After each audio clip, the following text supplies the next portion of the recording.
Okay. So in general, so you guys had an upper GI lecture in 212, so now we're going to be covering lower GI. So naturally the diagnostics are going to be different, but you have gold standards for both. So for your upper GI, you have your EGD is your gold standard for upper, but for lower, it's going to be a different one. Which one is that?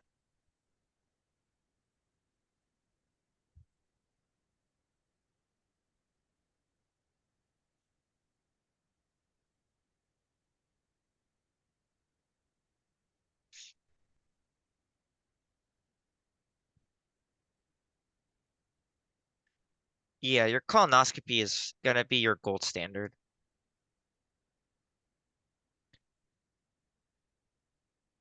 It's pretty much you can think of it as your like same thing as like your EGD. So for upper GI, you're doing EGDs. For lower GI, you're doing colonoscopies. There's a few other ones as well, but your gold standard is going to be your colonoscopy.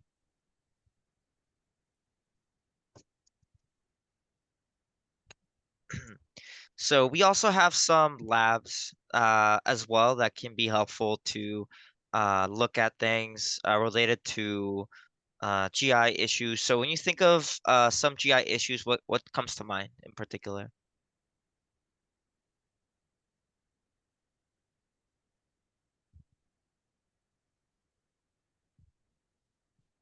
Yes, diarrhea, nausea, vomiting. Okay.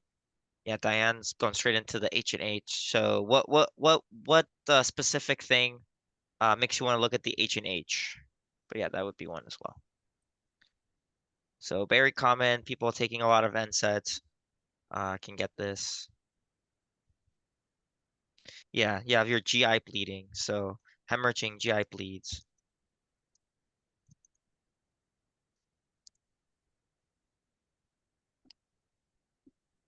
There's other tests that you can do to get GI, kind of look to see if there's GI bleeding. What you remember what that is? Yeah, the FBOT.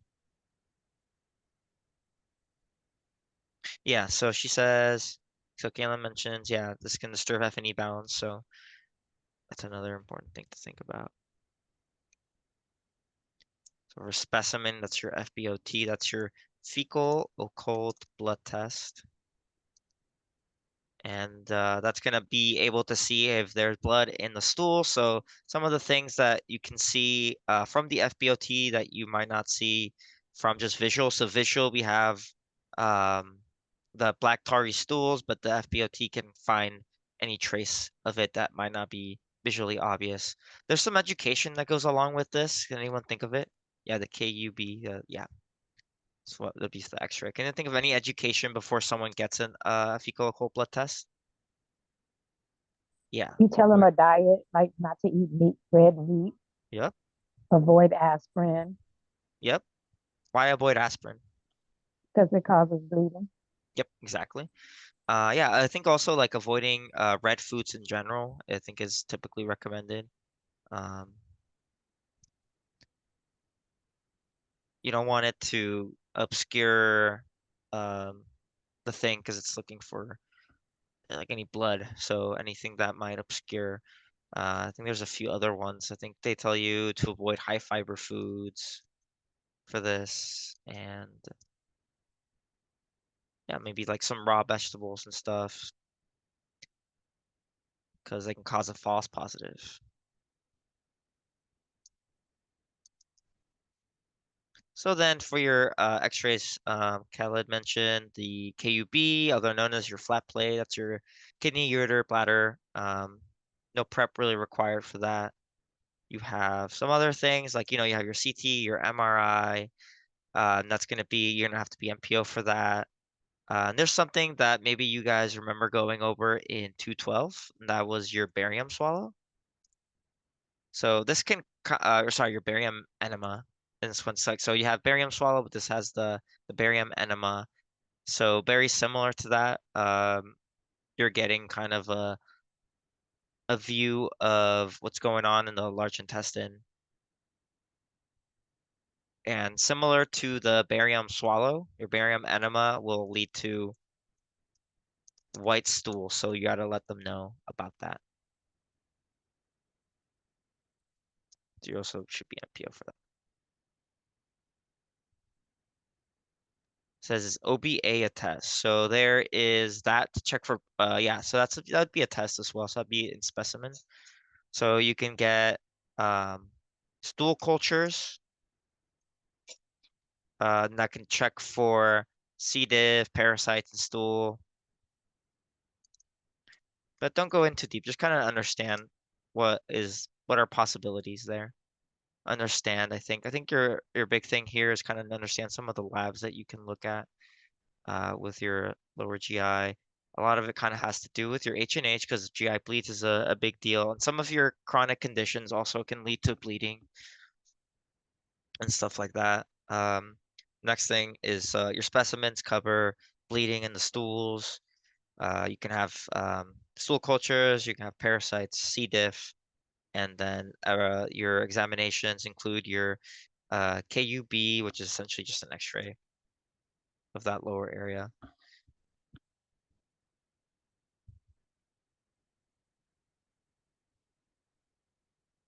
So, Kaylin wants to talk about the time frame. Does anyone know the time frame for how long they take, or how long is it gonna be? It's gonna be white.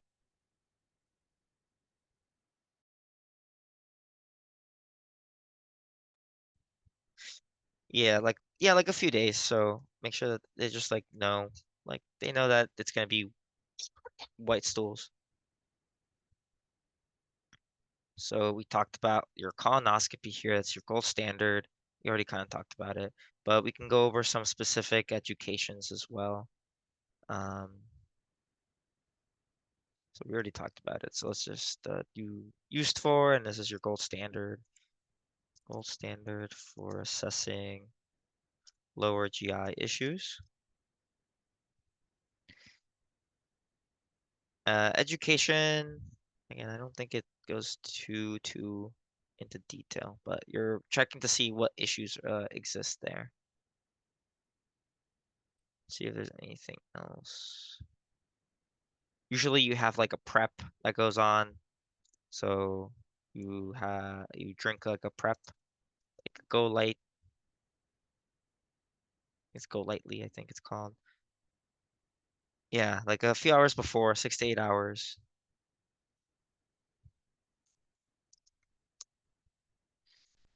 You're gonna be MPO afterwards. And then the patient is going to be on a conscious moderate sedation. Again, doesn't have to be too deep, just kind of get a general idea. And as similar, you're going to avoid aspirin and NSAIDs before because you can get false positives. Um, yeah, just kind of assess for rectal bleeding or severe pain because that could be a sign of like a perforation. Um, all of those things like that. Cool. This is just kind of like your general guidelines here. Yeah, Diane says clear liquid diet, 24 hours, drink it lightly. Yeah, MPO. Yeah. So I think it's, let's see. Yeah.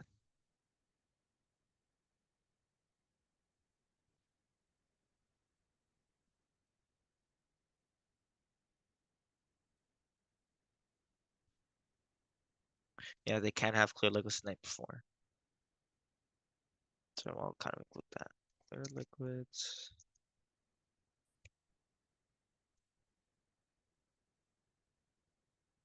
Yeah. But again, don't focus too much on hyper specific. Again, a lot of the testing is very much on critical thinking, as you guys have probably seen from the um, exam you guys took last week.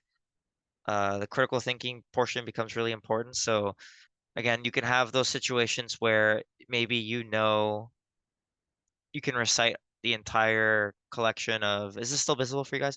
The entire like lecture, but you're gonna have to be exposed and think in different ways. So that's why I recommend practice questions. So look up practice questions. Because again, this is just we're gonna go over with this. We're going over kind of just like the stuff you can go over, stuff you should know. But again, the critical thinking part is what they test on. So that's where Isabella and Kaylin's sessions come into play because they're going to be focused on questions. So in general, do those and then also look at your own external resources for more questions because that's I think going to be what helps is going to help a lot for your tests as they go become more and more critical thinking focused. Okay, any questions?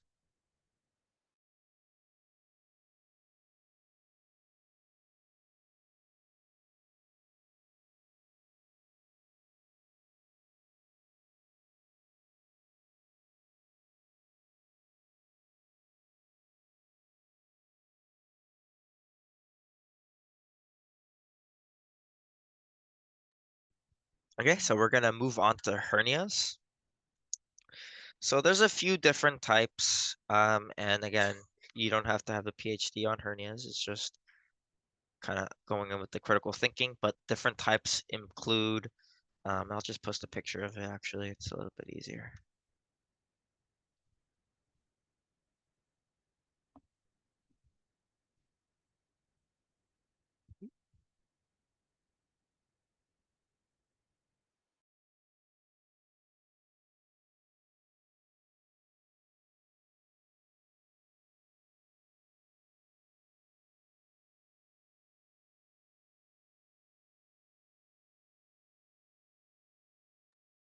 Okay, so here's just like a general picture just for you guys to get the general idea.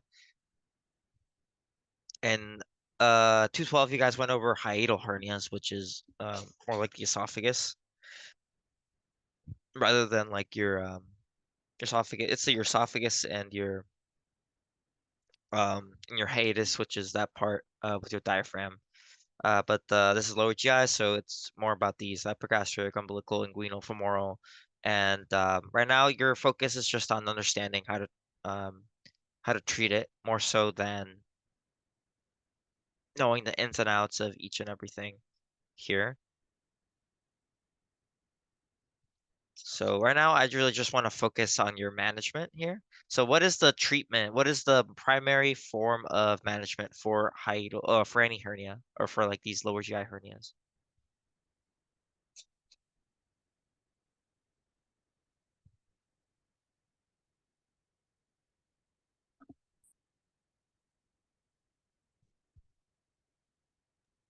Is it rest the bowel? That's something you want to do, but there is right now we're kind of just going off your surgical management. Like what is the operation called? Oh, okay, thank you. Yeah, so just Sal mentioned it. That's the herniorrhaphy. So hernio for hernia, raphy means reconstruction of. Yeah, so let's talk about so we have post-op here, but let's just talk about the general surgery. So there's like a few key things I'll be looking for. So what do you guys think is important to keep in mind when it comes to this type of surgery? How would you define it as? Laparoscopic. So what does that mean exactly? Well, not maybe not in too much detail, but in terms of yeah, that's what I'm looking for. Perfect. It's laparoscopic, so it's going to be minimally invasive. Minimally invasive. So what is that? What is the key point with it being minimally invasive with the surgery? So the fact that it's minimally invasive, um, yeah, same day surgery, same day go home. Yep, that's kind of what I'm looking for. So you take your surgery, you can go home right after. So that kind of try to keep into the umbrella term when it's minimally invasive. Usually it's same day surgery, and a lot of these post-op care ends up being very similar stuff. So you'll see this a lot for post-op care. So can someone think of some post-op care for hernias, and then you'll as we move on through the program, you'll see that it kind of goes for a lot of different things post-op. So for this one, yeah, no heavy lifting is one. There's one key one that I'm really looking for in like pretty much every surgery that's minimally invasive. So for this one specifically, it is no coughing. And the reason for that is that we don't want to cause another rupture or like cause the fix to get to rupture so it can interfere with the healing process.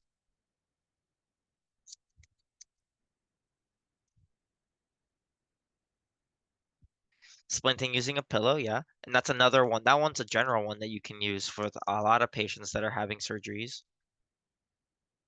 Clean with soap, keep dry. Sure. There's one very key thing with a lot of these minimally invasive things that I feel like become is like really key and very common. Is it their low diet, their low fiber diet? Low fiber diet for hernia is hernia is kind of like a hernia specific thing. So kind of like take stool softeners Hmm. and reduce fiber because we want to slow down the GI, rest the bowels. But there's again, well, one key thing that is very applicable in a lot of post-op care that is laparoscopic or minimally invasive.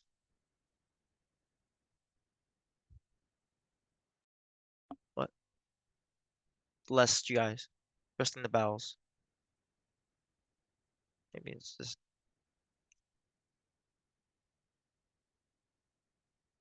oh, maybe you're not. Yeah, sorry. You're, yeah, you're right on that actually. Yeah, yeah. It's not so much reduced fiber because you want to rest it's not so much resting the bowels. It's this one's more of prevent straining.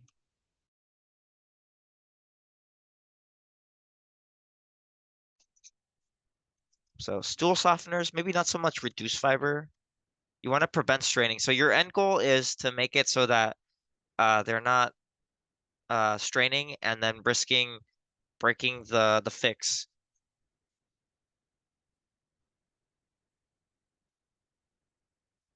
So maybe actually less so reduced fiber. Maybe it's actually more of like you might want to increase fiber or keep it consistent.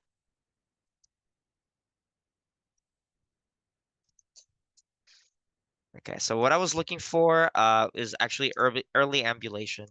So that's a common thing that you'll see with these minimally invasive surgeries or even like a lot of general surgery post-op is you will see early ambulation. So um, you'll have, yeah, and deep breathing. So like use your IS, um, turn cough, deep breathe.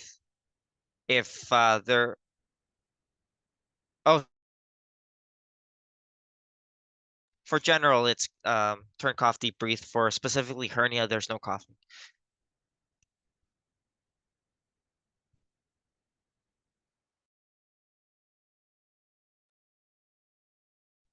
So you are deep breathing, you are splinting. Uh, if you need to cough, you want to minimize coughing if you can, but splinting can be good if you are if you do have to cough, you can splint because it does put a little bit more support. But again, a lot of the post-op care over time becomes very standard. So a lot of this can apply to a lot of post-op stuff. But for hernia specifically, there's no coughing. um, and stuff. There's something else that you can do if there's swelling in the area. So dealing with inflammation, what would you have for that? Yeah, Jennifer says ice packs. That's correct. So we can do ice on this one.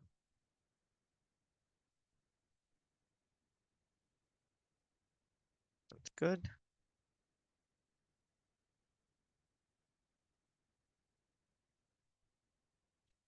And then there's also non-surgical care. So people with hernias don't have to get a surgery necessarily, but non-surgical treatment does exist.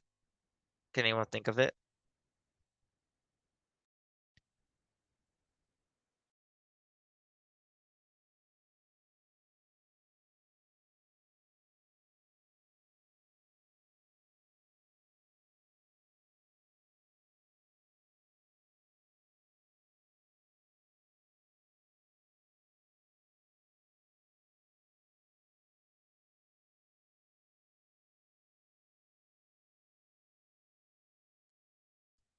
The sling thing? Yeah, it's the hernial belt.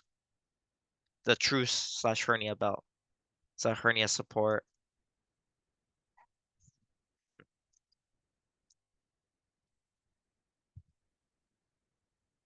It's like a truce or hernia belt. So it's something you can wear, apply pressure in the area, and um, yeah, just kind of have support for it. So Kalen's adding in a few extra ones. So obviously after post-op, we're looking for infection, all of that stuff there. Remember, redness and warmth can be normal within the first few days because obviously you just did some sort of surgery, so it's still going to be a little bit inflamed naturally. But after maybe like 2 or 3 days, if it's still red, swelling, painful, then it looks like it's more likely to be infection.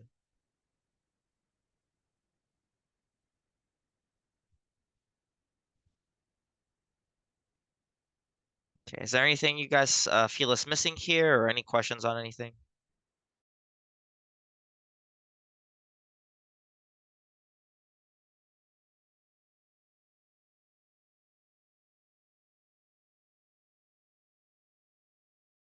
Jennifer says need to know the incomplete, complete, and mechanical and non-mechanical complications, classifications.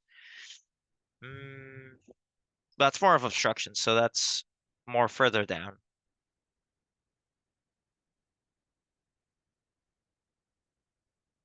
So Kaylin here is wanting you guys to answer this question. So what are some like a post-op education for the patient? So patient is going to be sent home. We fix their hernia through surgery. Uh, what are some things that the patient can report to the patient to the doctor that could be a sign of something, some sort of complication with the hernia?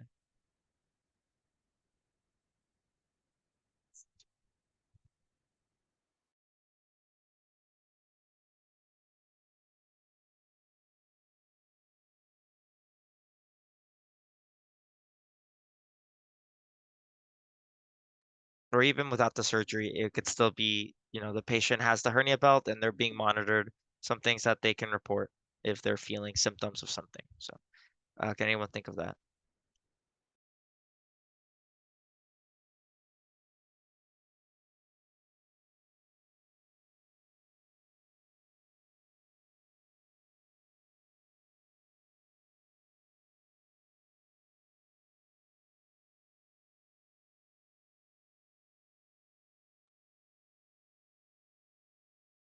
So I guess I'll give you guys a little bit of a hint. So it's opening of the incision. So that's yeah. So let's put it here. Put that here in the post-op care for like after surgery, opening of the incision. So yeah, that is the evisceration. Yeah, the essence. Evisceration. Um, okay.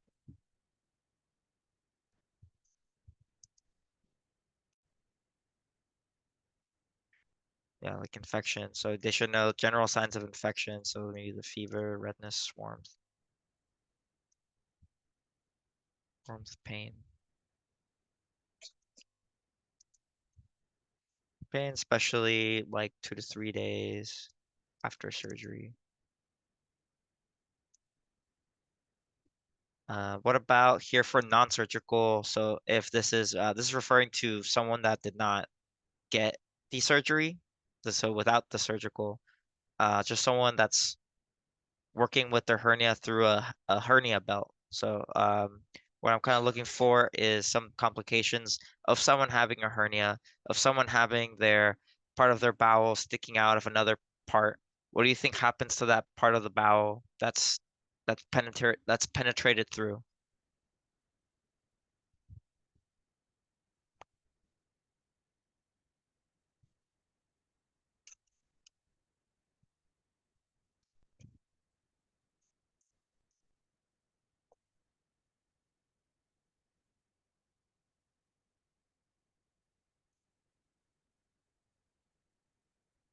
We didn't really talk too much about it, but can you guys hear me okay? Can't tell if my voice is loud enough.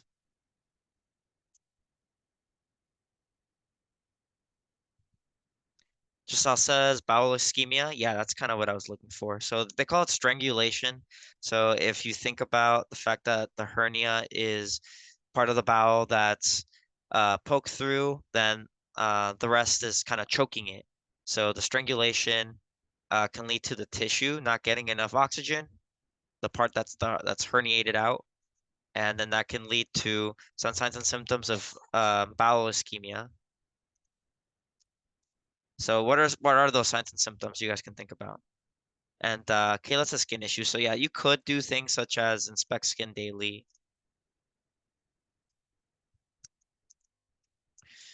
and maybe apply some light powder. Signs and symptoms of bowel ischemia.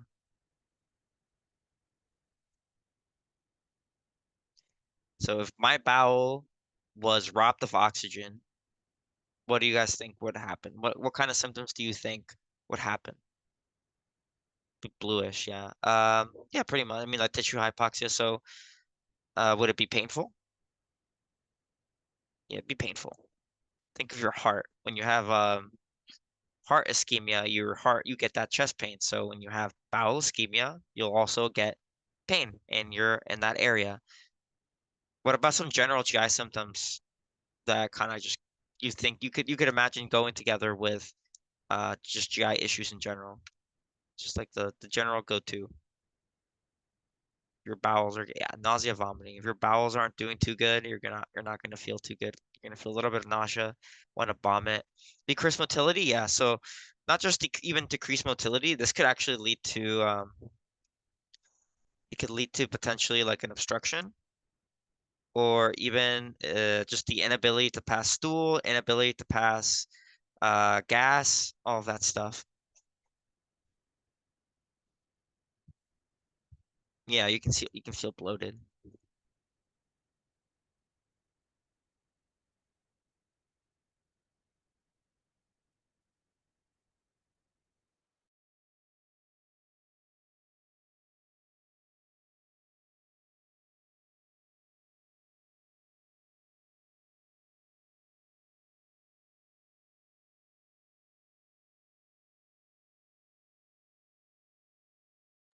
Any questions on anything?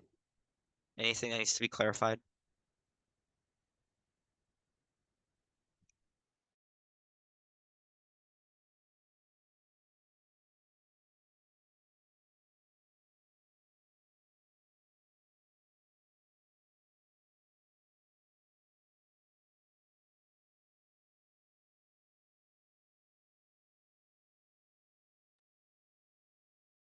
So I'm just gonna go back up to the beginning and see what I feel is probably like the most important things here. I just need to know for sure that this is your gold standard.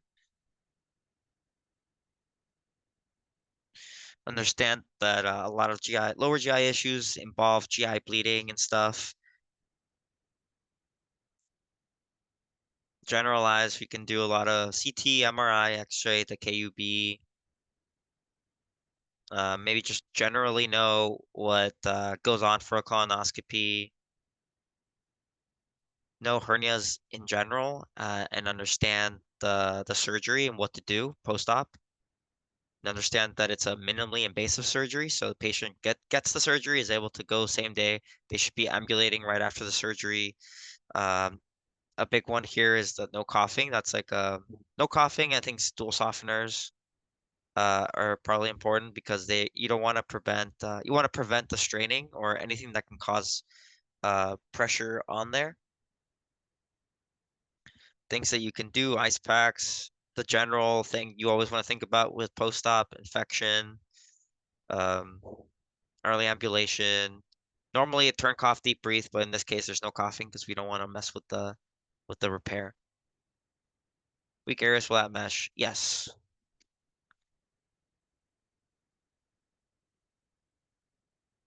I would say know what to do, like a question that maybe came up in 212 or something, like a patient with evisceration or a patient with dehiscence, if they hear a popping sound on something.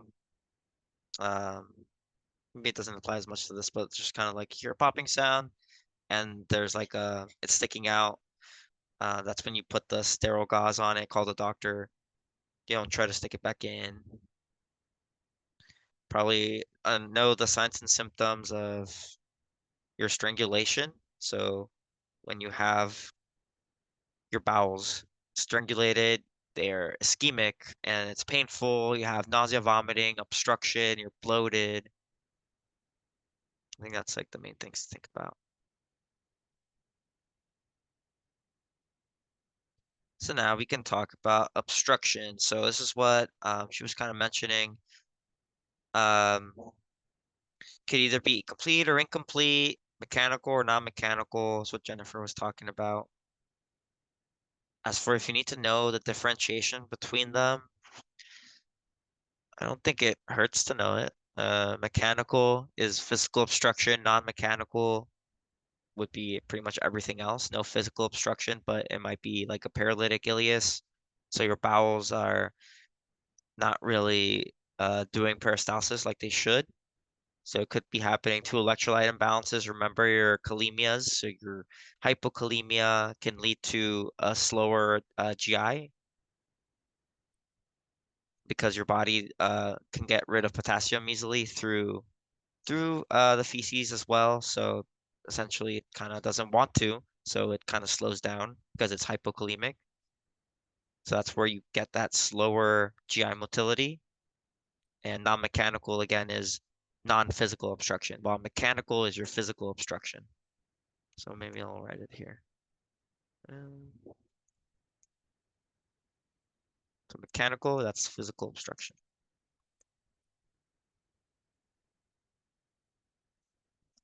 Things like paralytic ileus is probably like your main one to think about for that. But what are your complications? That's really what you should focus on is like complications, signs and symptoms, and management. So with 220, it becomes again critical thinking. So what you really want to focus in a lot is on your how to actually treat it, how to treat things, what the complications are, what are the signs and symptoms. Yeah, so perforation's a really big one. So when you have perforation, what does that lead to? What can that lead to? It can lead to, yeah, it can lead to shock for sure. Specifically, hemorrhaging. What's another really bad thing that can happen from perforation? Infection. So that's peritonitis. And now that you guys are in 220, you guys should know what is the main manifestation of peritonitis.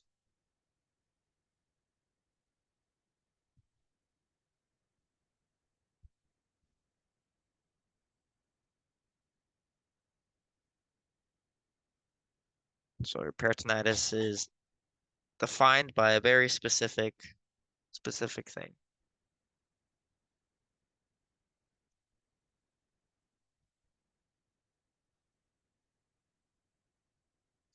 You will have some distension there. So, yeah. What else? There's a it's very specific, and obviously it's severe pain because it's gonna hurt. Um,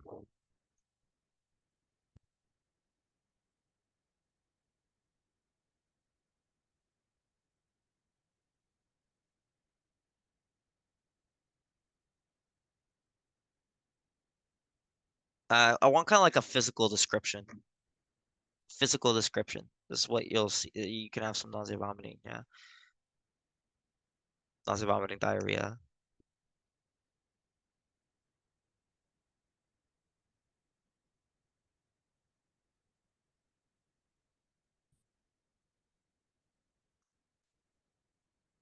So a patient that has peritonitis, you might be able to tell that it's peritonitis based on a physical description of their abdomen.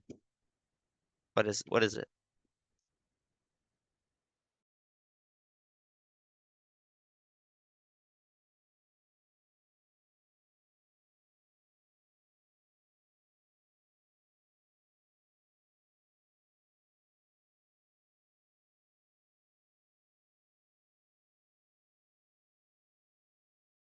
of their abdomen. So not really to do with the bloody stools. I'm just talking about a description of the abdomen. So you're doing a physical assessment on the patient's abdomen.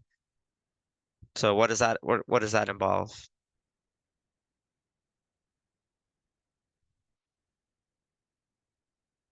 Yeah, we mentioned distension here. I'm thinking of something else. Not the bloating either. I mean, you can have it, but that's kind of what distension does. Sure, it would be tender. They call it a rebound tenderness.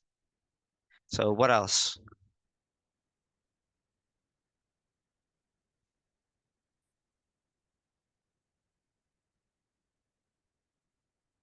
Again, it's very specific. What else do you do other than so when you assess that tenderness, what were you doing? How did you assess the tenderness? What did you do to assess it? You palpated. Okay. So what else can So you is it feel? rigid and hard? Yes, so that's key. That is key. So it's a hard, rigid, board-like abdomen. So that's key. These two things are key here. Rebound tenderness, the hard, rigid, board-like abdomen. That's a key part of peritonitis. So keep that in mind. Granted, you don't want to palpate too hard because you don't want to cause anything else going on over there, but kind of just enough pressure where you can tell that this is hard and rigid. It shouldn't take too much pressure to tell. Like if you were to right now take your own stomach and press down just a little bit on it, you're able to tell that you are uh, the normal round and non-distended. You can tell that it's not really hard or rigid. So it will feel like literally touching a piece of wood, hard and rigid, like as if you were flexing really hard abs. So that's key. That's a key thing there. Okay.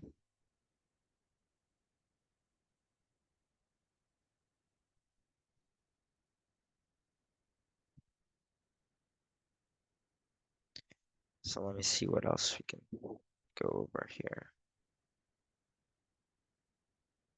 So if you do have obstruction, what is something else you guys can think about that might be a complication? Maybe not like a life and death like complication like the ones we talked about here, the shock, the hemorrhaging, those are like the worst case scenario. If you don't have your GI tract moving all the way, or you don't have your GI things moving around in your GI, what are something else you will have issue with? Obstruction? Yeah, malabsorption. Yeah, with the obstruction, yeah, the malabsorption. Because if your GI tract is blocked, then how are you obtaining electrolytes? How are you obtaining fluids? It's not as easy, especially depending on where it is. Your large bowel is the one that absorbs water. Your small bowel is the one that does a lot of the taking in nutrition. So you can get fluid electrolyte imbalances. Yeah, you can be the dehydrated maybe, but fluid electrolyte imbalances. So you want to really think about that, and obviously it affects your nutrition as well. So maybe someone will have poor um, nutrition, leading to lower albumin, then leading to even more distension because that's when the third spacing really starts happening. So yeah, all that stuff. Yeah, dehydration again. If these are things that can happen, so things to think about.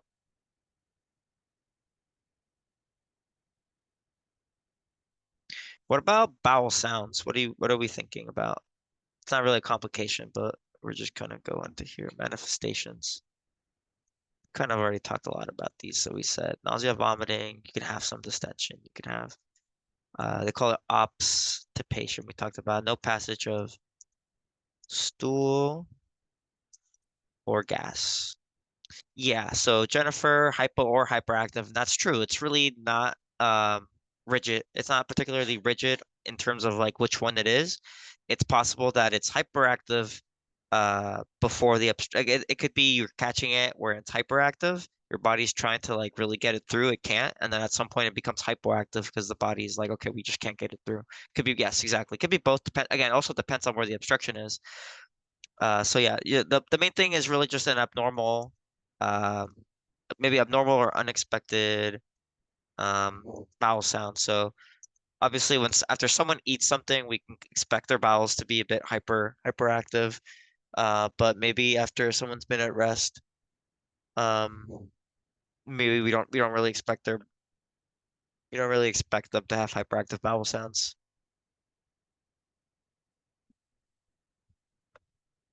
Can it be absent? Yeah, it can actually. So again, you could have it to some point where it's absent. And remember though, when you are assessing for your bowel sounds on a patient, for it to be considered absent, it's a full 5 minute listen. So you essentially, for you to be able to say if it's hyper or hypo, um, you can, yeah, you can listen to about a minute. Sometimes you can listen to less. So if you can listen to five within like a reasonable like 10, 15 seconds, you can then just make the assumption, move on to the next one.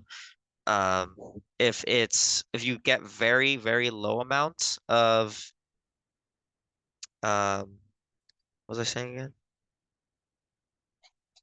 Sorry, I have like short-term memory loss. What was I talking about?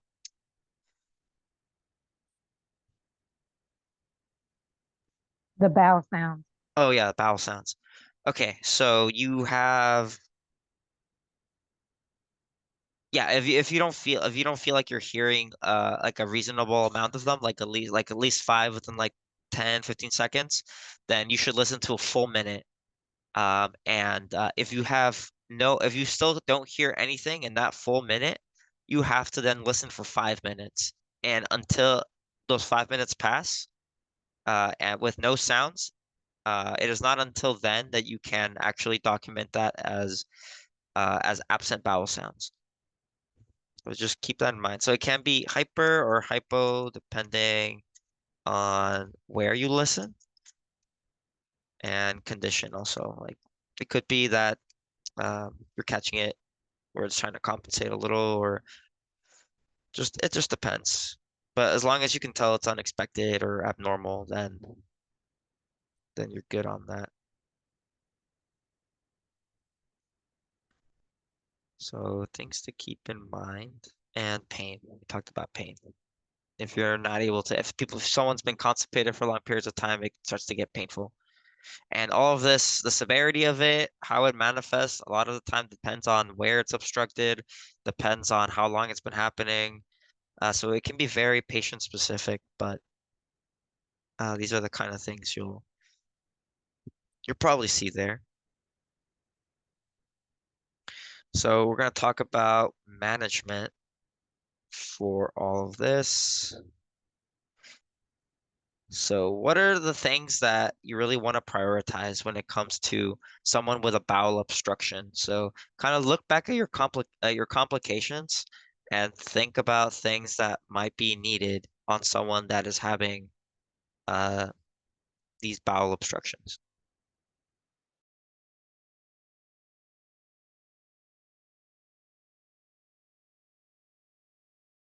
And again, we're looking for priority non-surgical interventions for a bowel obstruction. So look back at your complications and think about things that we could do for them.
Okay, so let me see what you guys wrote.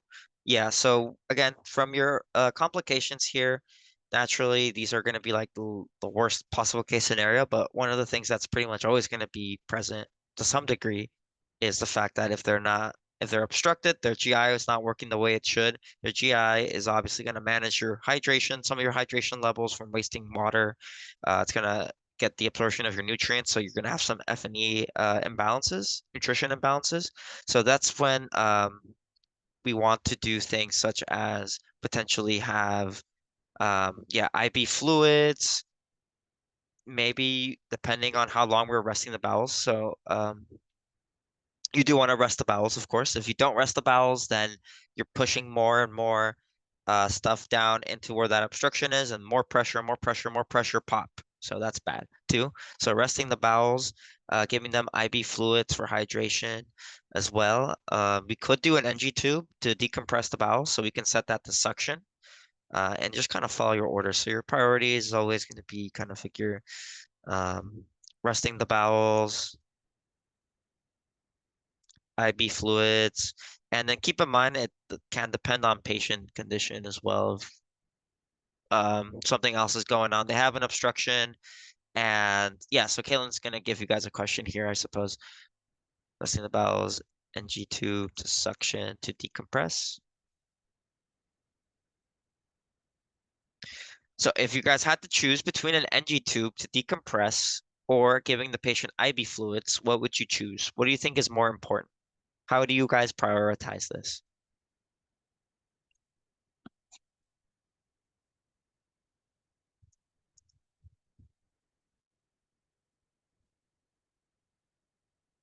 Yeah, so now give us your rationale.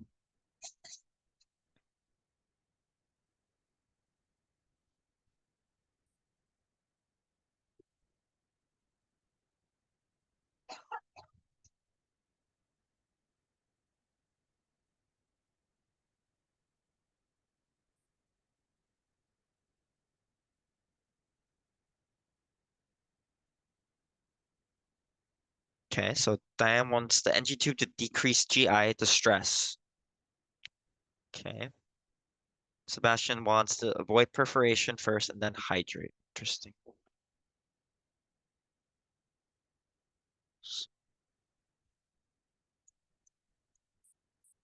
Pain can technically be involved in there, but yeah, so this is what you guys are going to be hearing a lot. What's going to kill your patient first? Is it pain? Is it um, having gunk in the needing to be decompressed, or are we thinking about dehydration, F&E, imbalance?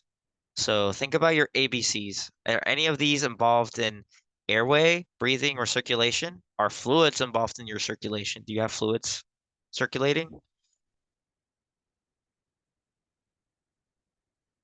Yeah, so in this case, if you had to choose between an NG tube first and getting IB fluids in, so you're actually going to be wanting to choose the IB fluids because remember that one of your complications involve F&E imbalances and dehydration, and when you have these are directly involved. Uh, your dehydration is directly involved with your circulation. Your F&E imbalance can also be involved with your circulation because your electrolytes can also affect your heart and things like that. So managing it that way is really what you want to think about. So in general, yeah, exactly, potassium imbalance, exactly.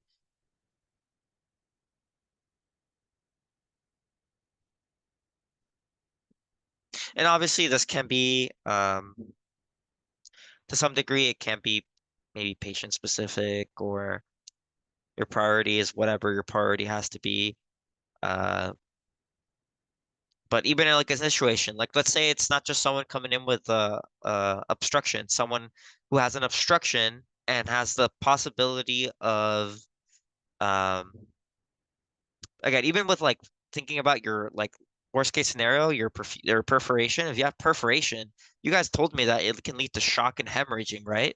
So remember how long it takes to put in the NG tube, and then imagine it on a real person.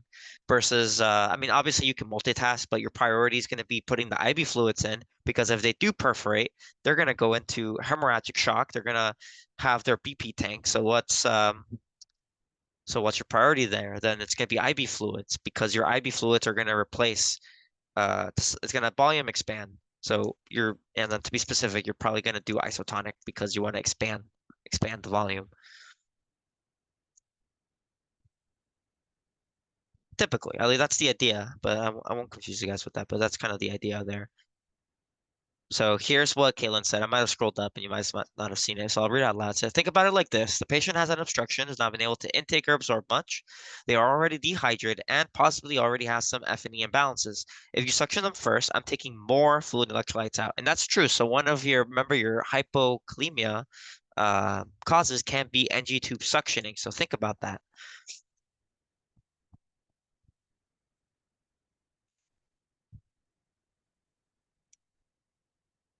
Okay. And now another thing someone mentioned is possible TPN.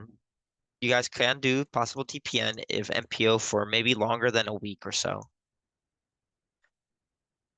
Another thing that you guys might be able to see if the patient has been MPO for a really long time.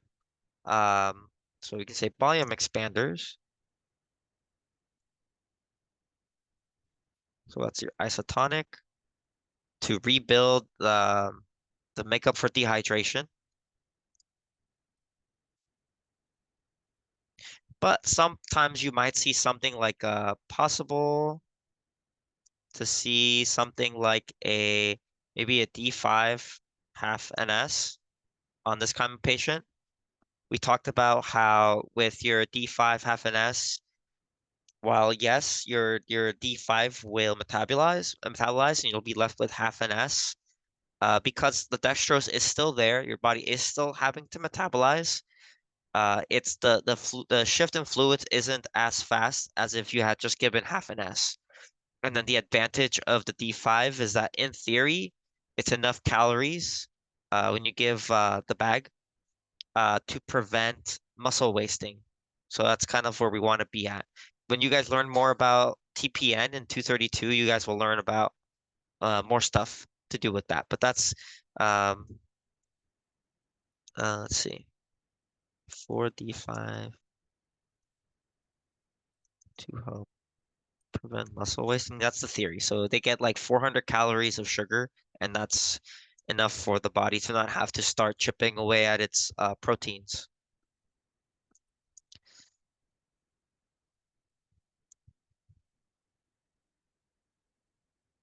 But in general, just no IV fluids. That is a thing that you're probably going to prioritize over the suction. But obviously, I guess it depends. If you have two people, you can do both at once. If you're just by yourself, then you're going to prioritize getting that IV and giving them fluids. Especially if, again, they can have F&E imbalances. How are we going to give this? A lot of the time, we're giving that stuff IB piggyback or something like that. So you're gonna need an IV. So putting in that IV and then giving them fluids is gonna be your priority. And then pain is something to keep in mind, but it's not your main priority ever. So it's rarely pain for priority. Yeah, Kaplan loves to put pain as priority, but it's and it depends. If your patient is super stable, and they have this routine thing that you do, and they're in pain, you can give them the pain meds first and then do your routine thing. But in an emergent situation where you have to act quickly, then you're not gonna really focus on pain.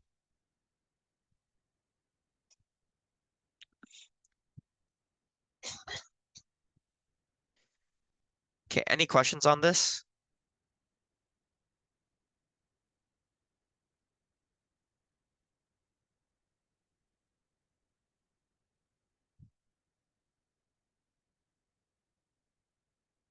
Awesome. And I'll add a few more things. So just for NG2, monitor the patency every couple of hours, maybe every 4 hours or so. You can irrigate it,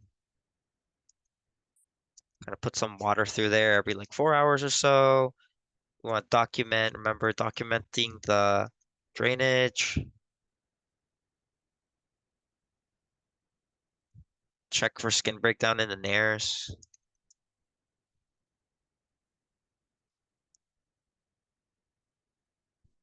etc.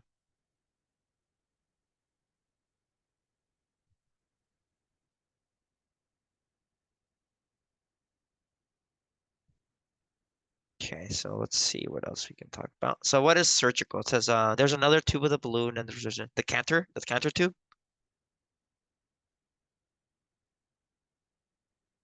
Yeah. She told us at least okay, for us she told us it wasn't tested, so I don't really know too much about it. Did she tell you guys anything similar?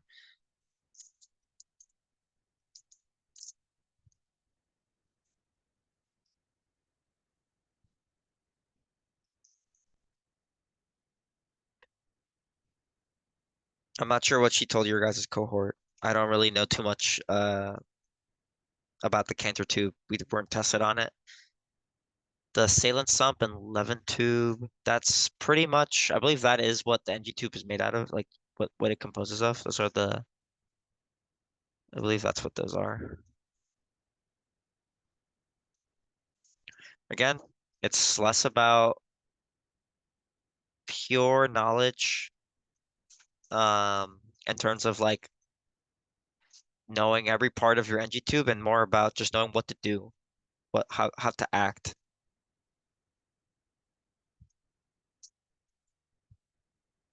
There's of course going to be some questions that are kind of just like you know it or you don't, but a lot of the time, if you know what's going on with the lecture, then you'll be able to hopefully rationalize the answers for the critical thinking type questions.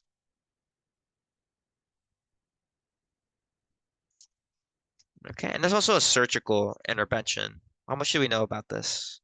I think it's literally just remove it, just remove the cause of the obstruction. You can go in, do surgery, and remove the obstruction there. Not much else. Again, you think about your usual post-op complications, infection, pain, uh, early ambulation if possible, turn cop, deep breathe, splinting, IS, all the standard stuff. It's gonna just be a lot of the same stuff. Just keep in mind some of the specific things that might differentiate it from the typical post-op stuff. So remember going back up here to the hernia. The hernia is one where specifically they don't want any coughing, if possible.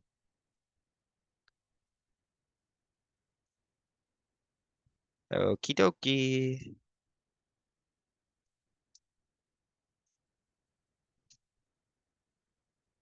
Let's see, we got a few other stuff here. Do have colon cancer. Um,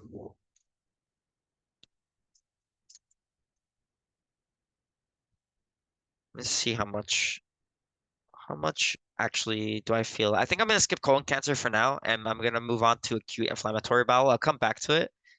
I feel like the focus is less so on colon cancer and a little bit more on acute inflammatory bowel. So I want to focus on that before I come back to that. So I think acute inflammatory bowel and chronic inflammatory is a bit more important. So we'll come back to that one. So for acute abdomen, again, that kind of goes very similar to that peritonitis signs and symptoms. So you will have a lot of the same um, things, and I'll just kind of write down the causes and we can talk about it. Because this is a bit more of just pure knowledge instead of critical thinking, and it's not as emphasized for this class. So perforation, trauma, obstruction are things that can cause an acute abdomen condition. So kind of exactly what it sounds like, something that's happening acutely all of a sudden, ischemic bowel. And there's some other ones, but these are probably like the main ones you want to think about. Your manifestations of acute bowel. So what are things you guys can think about that when someone is coming in with some acute condition, some acute bowel or abdomen issues, what are some signs and symptoms you guys can think about? Just general. Yeah, pain is the thing that's really going to bring them in.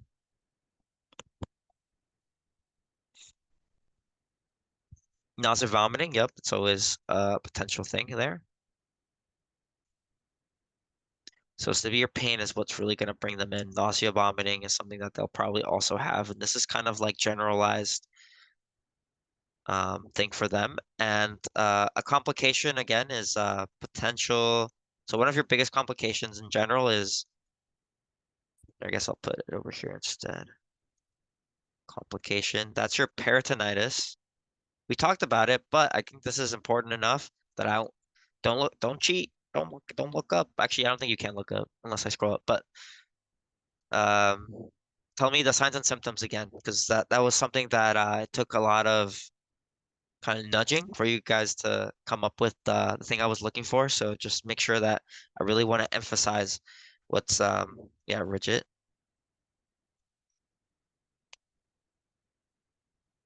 What else?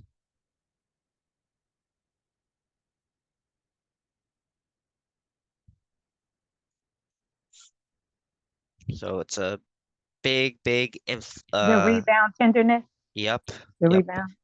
Those are probably the two biggest ones. So I just want to really emphasize that these are probably like the most important things. Uh, rebound tenderness. Important things that. So what is a rebound tenderness? That's when you push down and it also hurts on the way back down, on the way out. So that's the rebound. Board-like, yeah. So it's a rigid board-like abdomen. What does that mean? It means it's hard like a board. Body's inflamed. It feels doesn't feel like a squishy abdomen anymore. It feels hard because it's so inflamed. It's got inflammation. Itis is inflammation. Your peritoneal area is this big, large area. So when it gets infected, it's such a large area. It's touching so many organs. It can lead to really severe sepsis. So that's why that's always going to be one of your key things you want to know.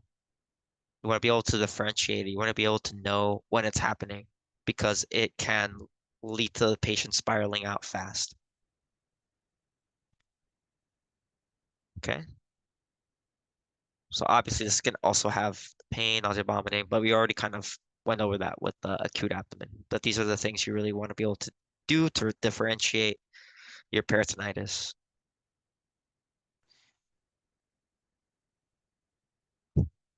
Okay, so again, what's probably like the key thing with appendicitis?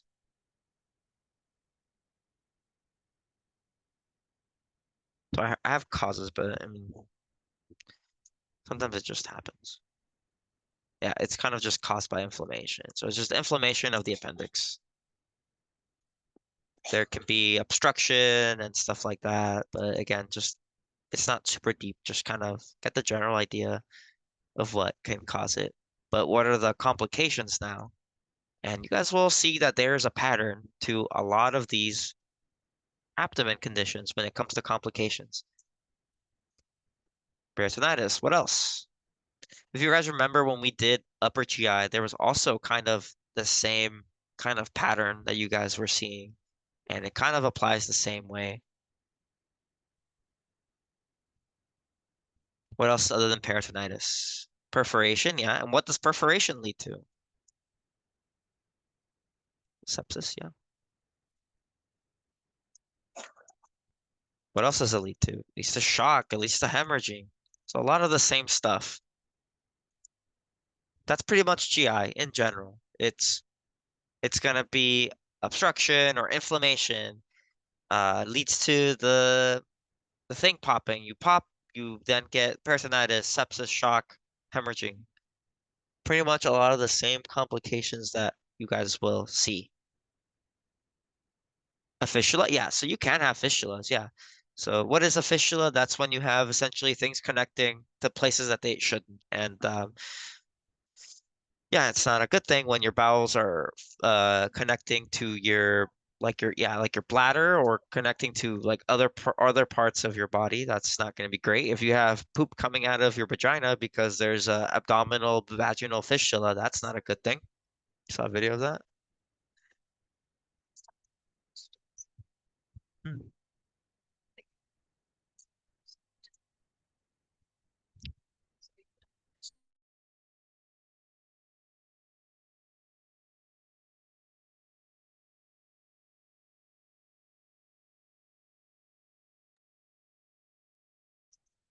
Oh, okay.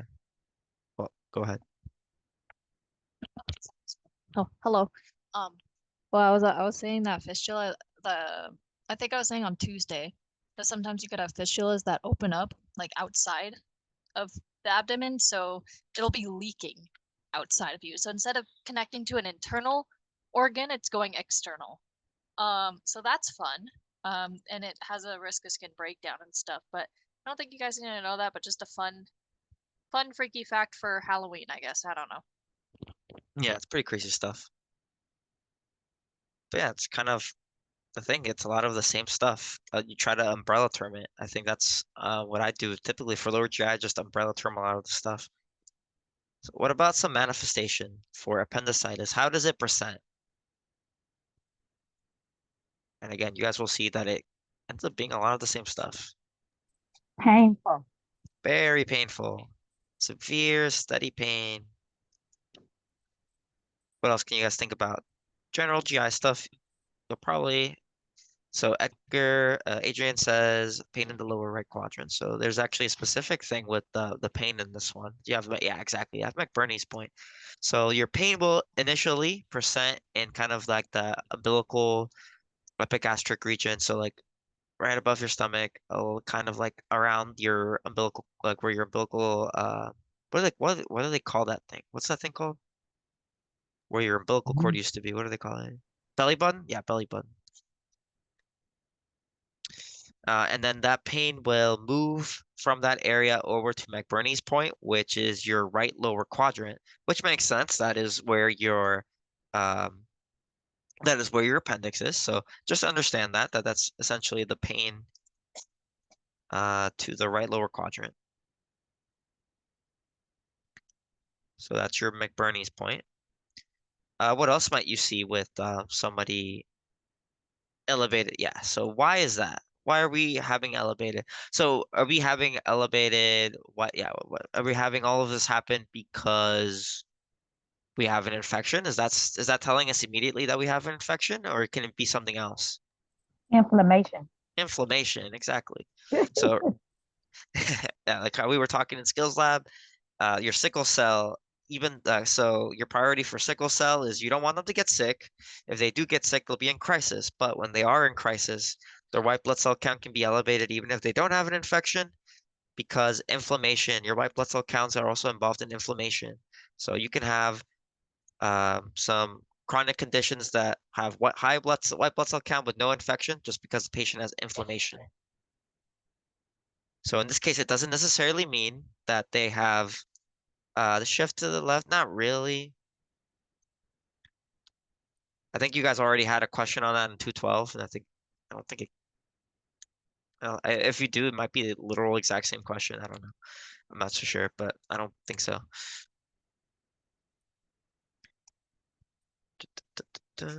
I believe your lower GI will be in your midterm more than anything.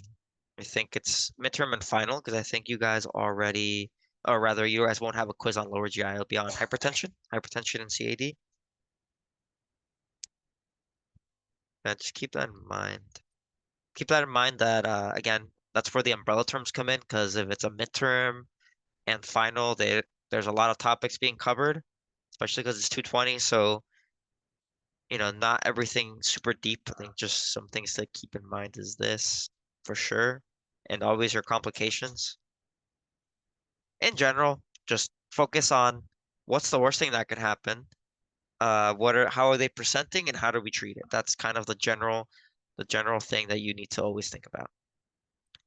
So we're going to be treating this with some surgery. That's the appendectomy.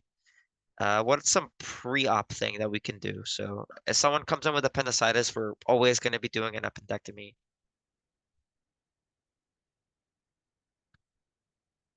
What are some things to keep in mind? They need to be NPO. Yeah, they need to be MPO, just like every invasive surgery. MPO. Um, what else are we doing for them?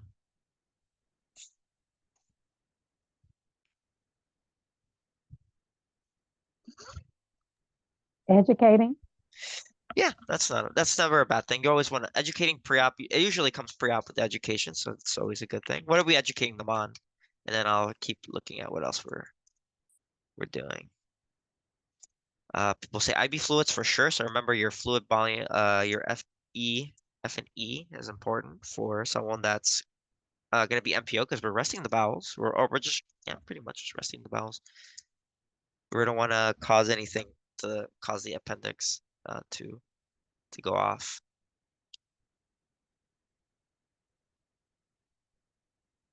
Your antibiotics kind of part of your general pre-op. So pre-op, it's recommended 24 hours for the patient to be on like 1 hour before surgery on antibiotics and then discontinue your skip thing. Yeah, so this one's another specific thing. So no laxatives or enemas pre-op because we don't want to irritate what's going on. That we can cause inflammation. Expect what to do surgeries, what to expect after, of course. Yeah, what to expect. There's another key thing. So kind of what Adrian was mentioning, the no laxatives or enemas. We're doing that to because we can cause the perforation. We can cause this grease pressure in that area, and that can lead to the appendix rupturing. So we don't want to do that. What else can we do? What else should we let them know not to do, or for us even not to do? Yeah, so no heating pads. No heating pads avoid pressure on the area.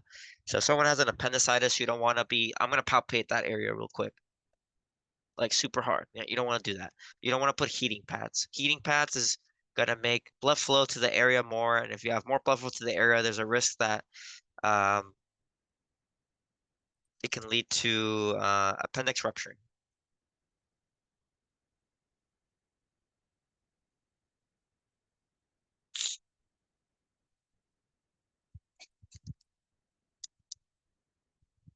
Okay. That's pretty much what kind of comes down to. You're going to be MPO. Patients in pain, nausea, vomiting. They're not going to want to eat anyways, but it's also because they're getting a surgery. IV fluids because we're worried about their fluid electrolytes. And then things to keep in mind is avoiding things that can lead to the appendix rupturing before we have uh, surgery on it. Because again, another one of your complications is perforation peritonitis. If it ruptures, there's a humongous risk of peritonitis, and this is super bad, leads to sepsis.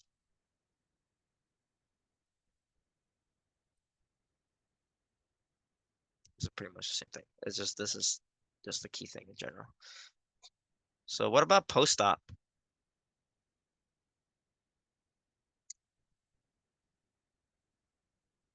Yep, early ambulation. That's again a key thing that's always there.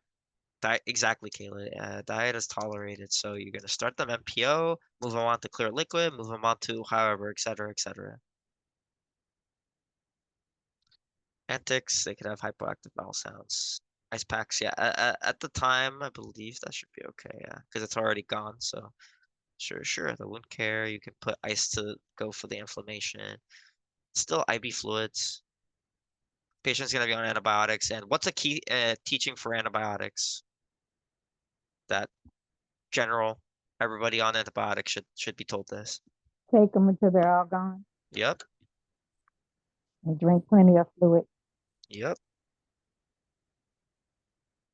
We're gonna have those people, those patients that feel like I feel better, so I'm gonna stop taking it. Uh, this can be people also that are like on antihypertensives. They're like, oh, my blood pressure was 110/60. I'm cured. I'm gonna stop taking my metoprolol. So just keep that in mind. Yeah, and then the rest is just kind of general care, just pretty much. Yeah, wound care, ice packs, everything like that. Ice packs can help with swelling. Yep. Yeah, let them know signs and symptoms of infection. And also you should keep in mind the signs and symptoms of infection. So obviously after surgery, first few days, it could be red and warm. That's normal. But after maybe like around 3 days or so, then that's when we start thinking, okay, maybe that's infected. Okay. Any questions on appendicitis? Oh, we've talked so much about peritonitis. I'll try to actually change this a little bit. We'll just talk about the main things here because we already talked so much about it. It's life-threatening. Um, manifestations. So I'll write it down because I want to hammer this in. You have that rigid board-like abdomen, rebound tenderness pain. You can have dehydration. Other things that increase white blood cell count because obviously infection, but also a kind of like a huge inflammation, and then shock. So you guys should know your signs and symptoms of shock. So what are those? What can we think about when you come with shock?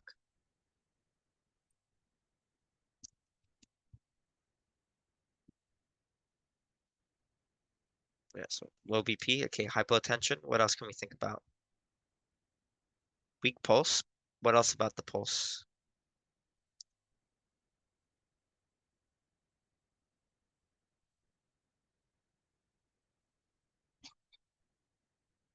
We're gonna have a weak pulse, but we're gonna have a high, like a high heart rate. So tachycardia. So we're compensating. Tachypnea, we're compensating. So I always tell you guys this, or I try to at least, when you have poor perfusion, what's one of your organs that does not tolerate it well? Kidney. The kidneys. So what happens when the kidneys are sad?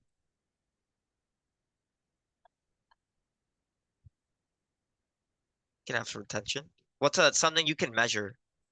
You're able to measure The urine output. the urine output. So in general, your eyes and nose, but your urine output can be a good way to know how your kidneys are doing, how their levels of hydration or circulation is going on.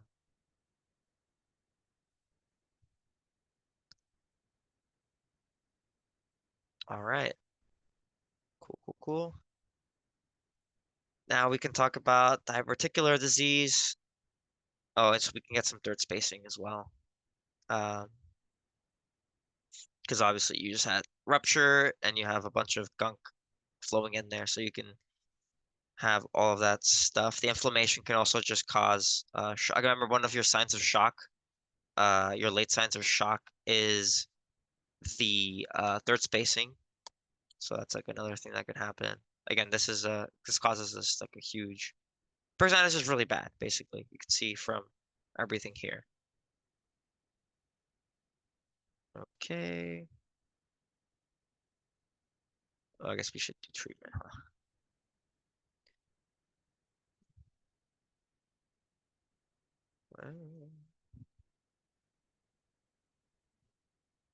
Okay, we'll just do that here. Treatment. So it's an infection, so we're gonna antibiotics. We're gonna prevent shock, sepsis, and mods. So now the particular disease. So this includes things such as diverticulosis and diverticulitis. So what are the differences between them? Kind of general. How do you define diverticulosis? Gnosis is the disease. Oh, it's the what? The disease, the losis, and then Yeah, the itis is the problem, like it's the yeah, inflammation, infection. exactly. How would you define diverticulosis? Like if you had to tell someone what it was.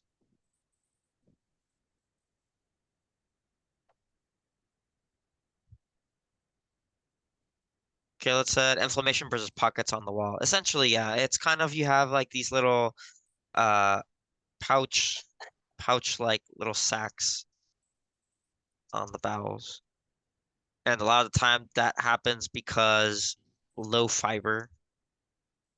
Patient's not eating enough fiber, so the stool is kind of just chilling there, slowly making its way through. It ends up exerting some pressure on the bowels, causing formations of these little sacs that then from that point on can get filled up with some more stool and it can cause inflammation there. And then that's when it gets painful and stuff like that. So a lot of time it's because of a low fiber diet, leading to, let's see, to low fiber,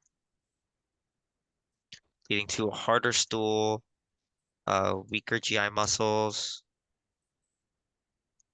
generally just slow passage. And how do we treat that then? If you can see from your etiology, how would you treat it?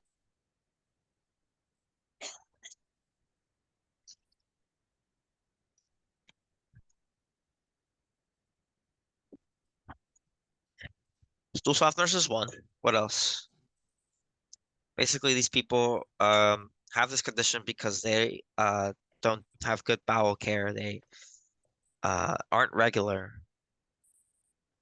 So how do you become more regular? If they have this condition because they're eating low fiber, how do you want to fix it? Or how do you want to treat it? Yeah, high fiber, increased fluid intake. You want to do everything you can to make their stools less hard, keep them from being constipated, keep keep it everything flowing properly. Because if you don't, then that slow movement is going to lead to that stool getting stuck into those sacs. And when that happens, that's when you get into diverticulitis. All that stool gets stuck in the sacs, gets inflamed, and now that's when it becomes itis. So osis is just it's just having the sacs. Itis is when it becomes inflamed.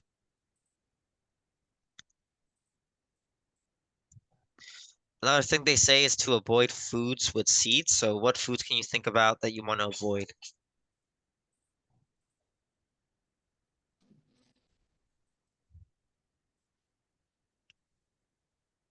Popcorn, pepper, maybe. I think that the two that I can think of that they specified was like popcorn and strawberries. But just kind of keep that in mind because these are things that can get stuck into the sacs, and that's where you get uh the inflammation there. I also have in here what is the most common site of it. I don't expect you guys to know it too well, but just like the sigmoid colon. So that's the part. That's pretty much the part right before the rectum is your sigmoid colon.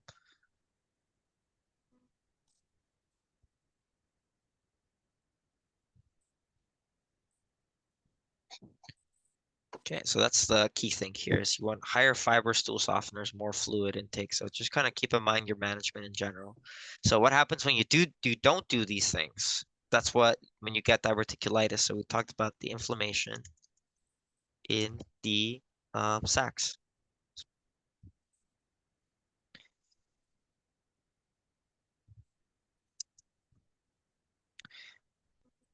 And so what are your complications when you do have diverticulitis? It's a local infection.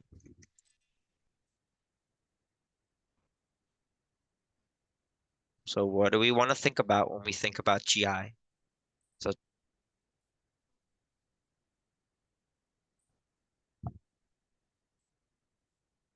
so yeah, I believe it is painful. Well, I guess manifestations is here. So right now, yeah, we can kind of just do both. That's fine. You can have obstruction. And again, what does obstruction lead to?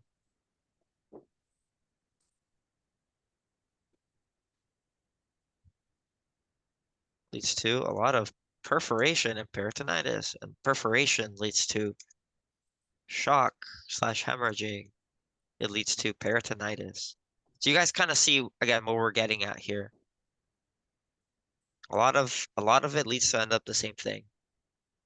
It's also painful, but that's one of your main ones is your obstruction, and your obstruction leads to perforation, and your perforation leads to shock hemorrhaging, peritonitis, fistulas. So that's another one. You guys kind of seeing the pattern here? A lot of these conditions are very similar. You can get abscesses, sure. Kind of see where that's going. And you guys mentioned some manifestations up above, so that would be the abdominal pain. And because it's in your sigmoid colon, where do you think, like what quadrant do you think it is?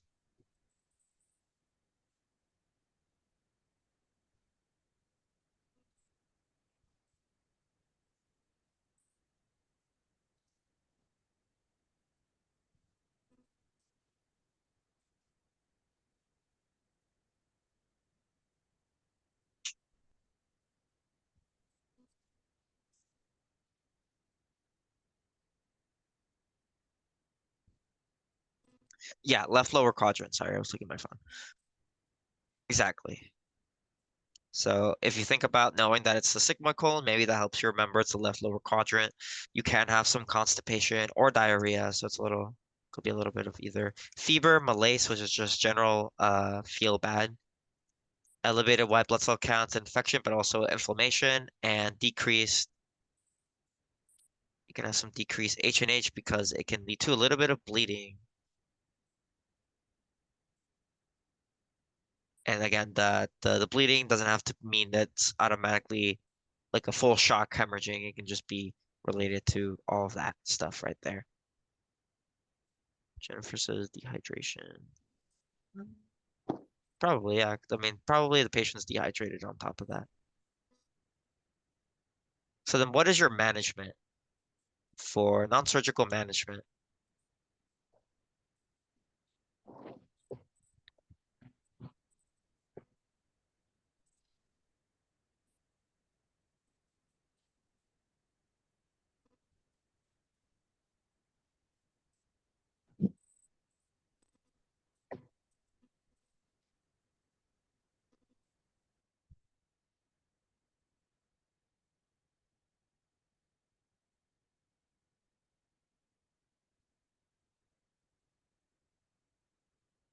Okay, what do you right? Yeah, rest the bowel. So rest the bowel MPO. So if your lower GI is not good, you're not gonna put things through it and make it do even worse. So antibiotics, of course, IV fluids, yes. So again, your priority. What are your priorities? Your what's gonna kill them first, right? What else? What's a key thing? You guys are actually missing a very key thing with this for non-surgical.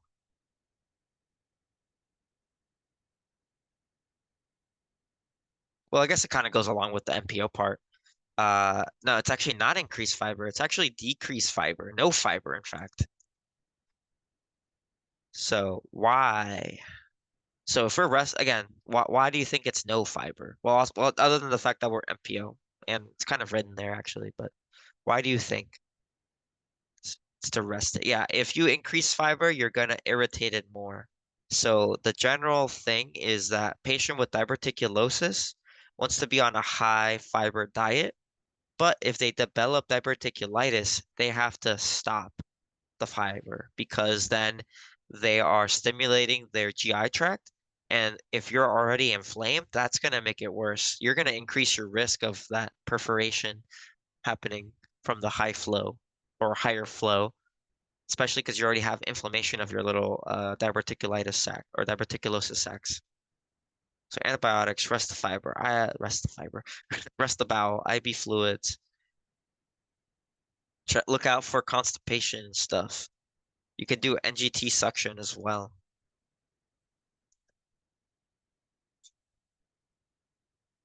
So no fiber. And another thing is laxatives and enemas are also contraindicated,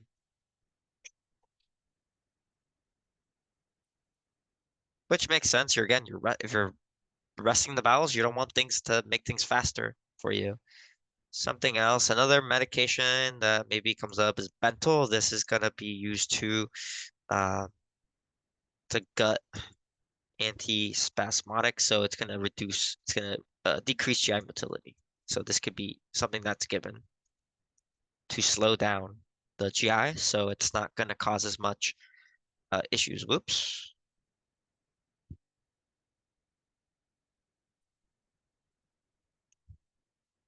Okay,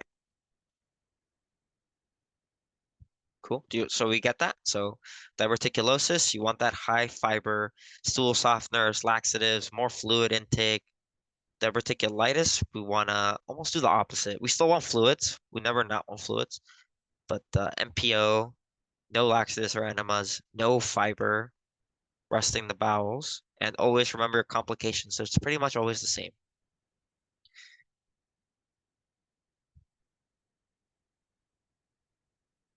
So what about for your surgical treatment? Let's see. I think the emphasis isn't as much. Kind of if there is rupture, if there is bleeding, if you do have all this stuff, then you can do an bowel resection. So I think just know that that's what can happen. Should be good. And may have a colonostomy afterwards. Could be temporary, depends on the thing. And all that stuff. And just kind of know some of the colonostomy uh things to look out for. The colonoscopy should be kind of like a beefy red color for the bright red blood equals acute bleeding. So just keep that in mind.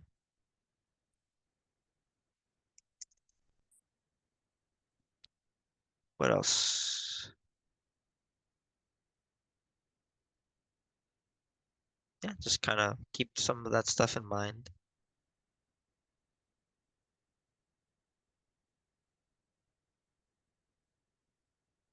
So now finally we can get to chronic inflammatory bowel disease. This is what for me trips me up a lot, and this is what I think trips up a lot of people. So your ulcerative colitis, I like to think about it as, well, I guess I'll get to that later.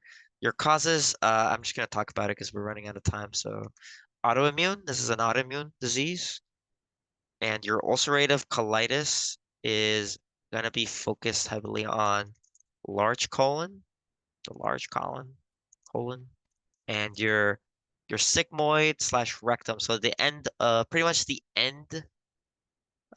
Overall, it's your large intestine, but really big focus on the end of the tract, the sigmoid and the rectum colon. So maybe I'll do this. Oops. Specifically, like a little bit more focus on the sigmoid rectum area. It's going to be diagnosed with a colonoscopy, of course. So I guess it's already here. So I'll just keep that.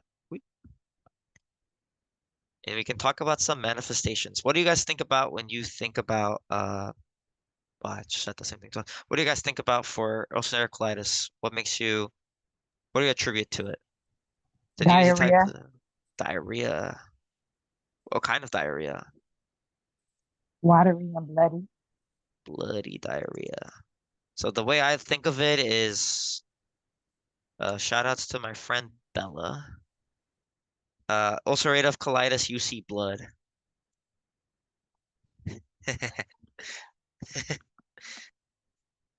Yeah, so I just think of it. You see ulcerative colitis, you see blood. Okay, that's how I like to remember it. Yeah. She says like 10 to 20 bloody stools, which is quite a lot.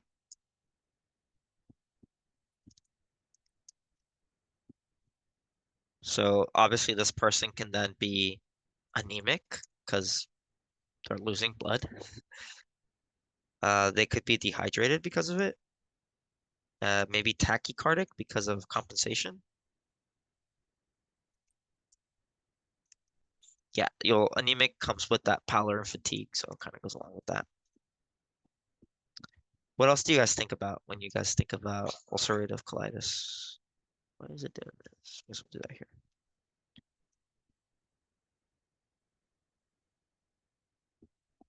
Think about ulcers. Well, yeah, that makes a lot of sense. It is ulcerative colitis, so we do be having some ulcers. And what do we think about those ulcers? Are they painful? We thinking they're painful? Yeah, painful ulcers.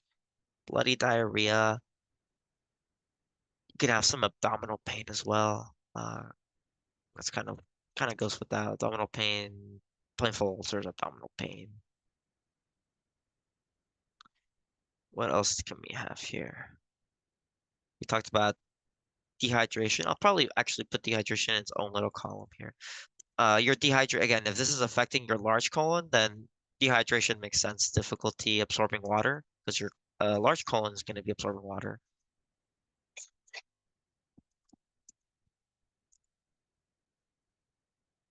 Cool. So what about some labs that we might think about here?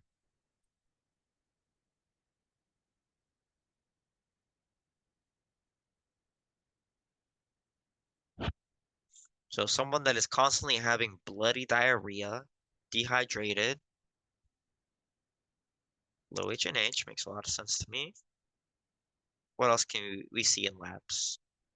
Bloody diarrhea. Say low electrolytes in general, but a lot of the time it's focused on A and K. So this is an autoimmune condition. So what else do you think you might see? Do you check the amylase and lipase? So amylase and lipase, those are your labs for your pancreatitis or like pancreas involvement. So it can depend. Let me think if usually when we think about lipase and amylase, you think about the pancreas or maybe some sort of gallstones or liver condition that's causing pancreas involvement. For Oh, this one, I'm not so sure if it has it. At least we weren't taught it. But uh, inflammatory markers, your white blood cell count can be increased. Uh, yeah, so CRP and ESR, that's your C-reactive protein and your erythrocyte sedation rate. What do those things mean? I don't know, but they tell me it's inflamed. That's all I need to know.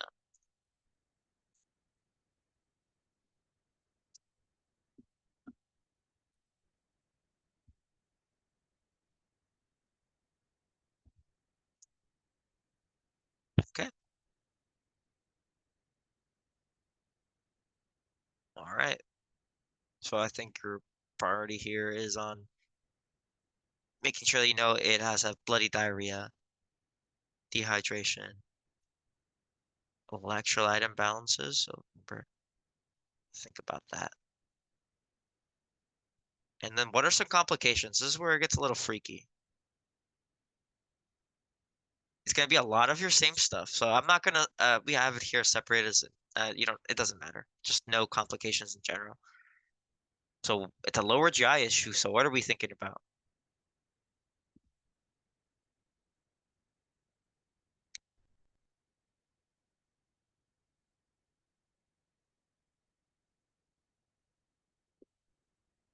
And where does that shock come from? Yeah, we're thinking again, this one's perforation. Perforation leads to peritonitis. It leads to hemorrhaging. It leads to fistulas, abscesses, shock. Well, that kind of goes already with the hemorrhaging, but yeah. That's how I want you guys to think, maybe to think about it. It helps a lot if you do umbrella term it for this, because a lot of it is the same. So a lot of these complications end up leading to the same thing. In this case, it's not so much obstruction because you do have diarrhea. In this case, the perforation is because you have such a high flow.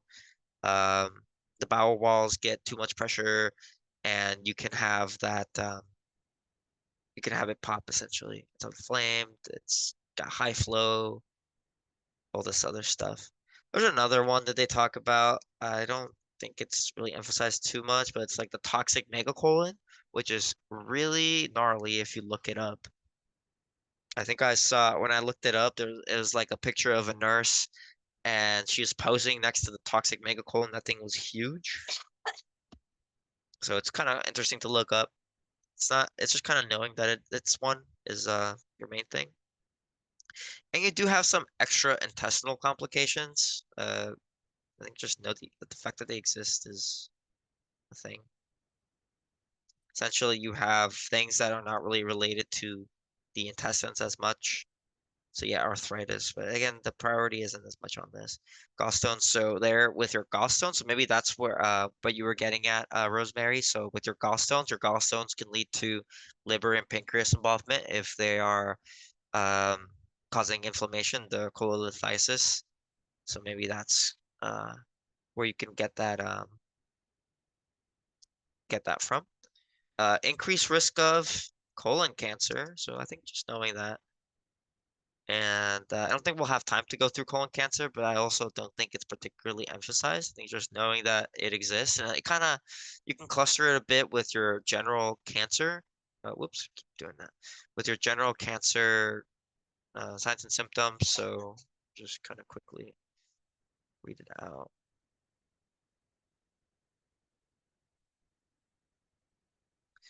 So with that, your colonoscopy and sigmoidoscopy are your biggest ones, your stools, your lab test for it.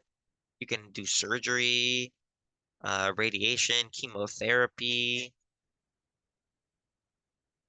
check for metastasis with like a liver function test, have a PIC line, you can get electrolyte replacement and stuff. And then that's where another place where your colonoscopy can come into play because after they get resection, Then they have a colonostomy bag. Some things with their colonostomy bag. My favorite question, I think, on Kaplan on Quizlet is like a patient who is feeling unsure about their partner, finding them attractive because they have a colonostomy bag or something like that. And I think I try to remember what the question was about specifically, but it was kind of like, how do I deal with this? But that's like one of my favorite questions. If you guys can find that question, yeah, it's pretty funny. I like it. Oh, my favorite thing though, my favorite question of all time was like this question that was like, what's a good support group or something? Uh, it's just really funny, I think. It's just like,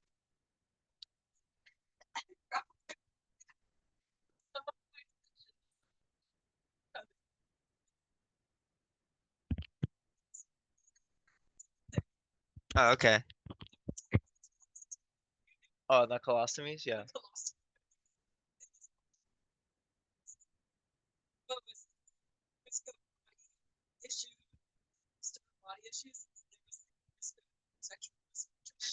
Something like that, huh?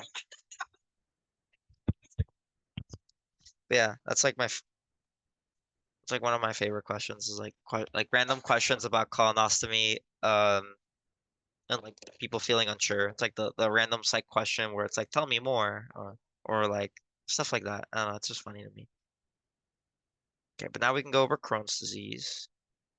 We'll probably go a little bit over. We did start a little bit late because I accidentally posted the message that I'm starting in 230 in N230's pronto by accident.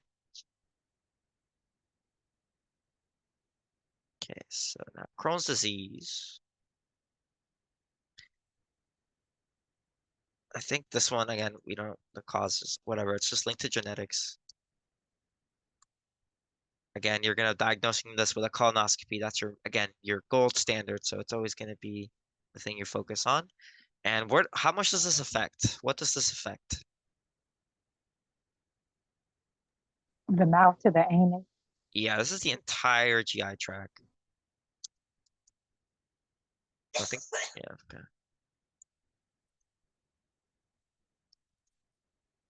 I think something I might have forgotten to put about here is the treatment of it, but I think that might be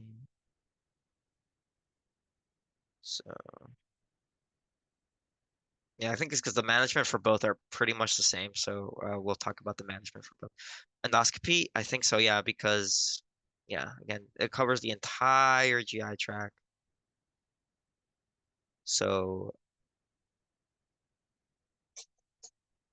yeah, so mouth to anus. But it actually it does typically tend to affect the ileum. So that's your what? That's your yeah, your right lower quadrant. So that's where your ileum is.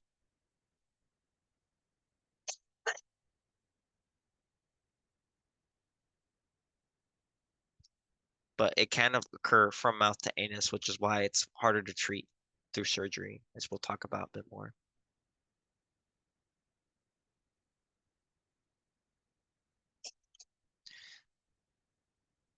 What are some common manifestations for this one?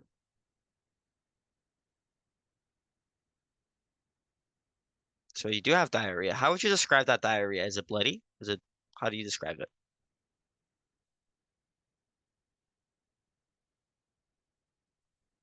Less so much bloody. At least they don't teach it as it being bloody as much.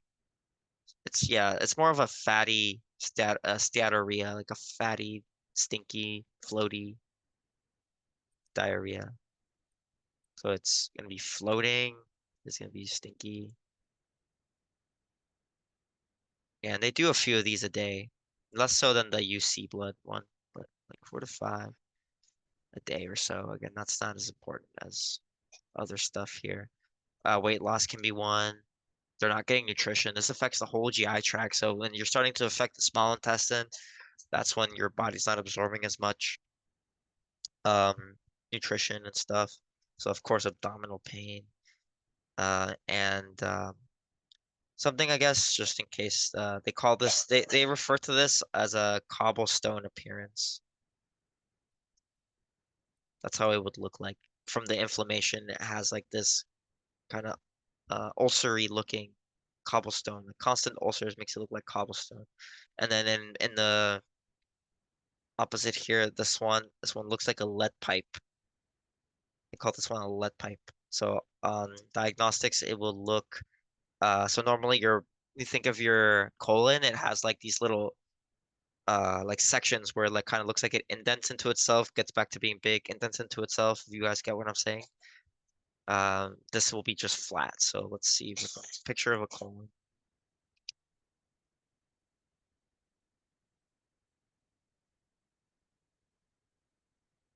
It has like these I forgot what they're called, but little groups of little bumpy things, whatever you would call that.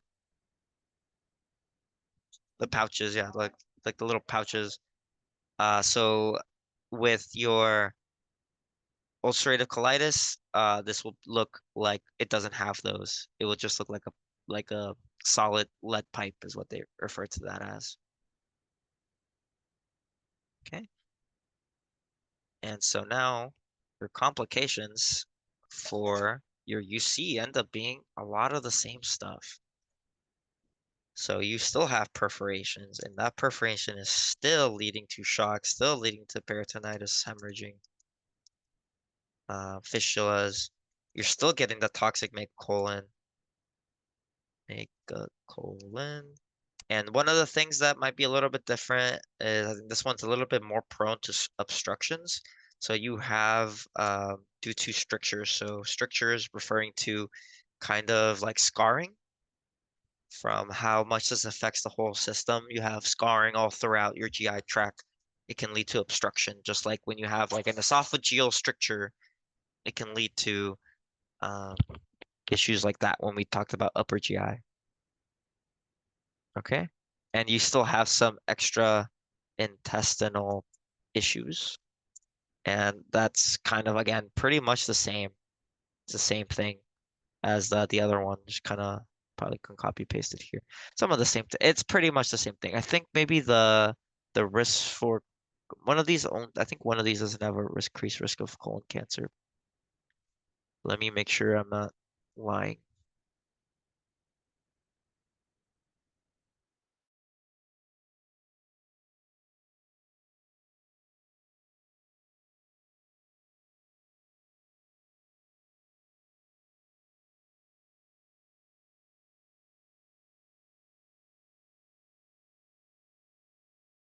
Based on my resources that I have, it doesn't, there's nothing specified on Crohn's disease, but I believe they specifically mention ulcerative colitis, increased risk of colon cancer.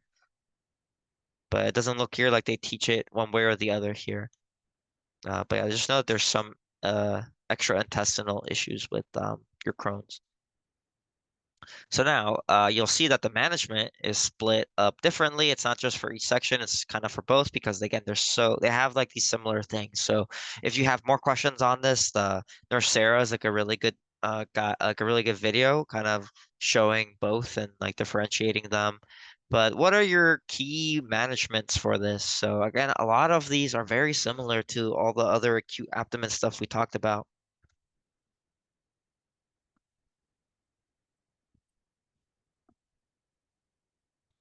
Yep, you're resting the bowel. So that means you're MPO. Your MPO. Oop, MPO. What else can we do? You can talk about anything like diet or medications. That's fine. You can, as long as you bring it up, it should. I'll just include it in the right section.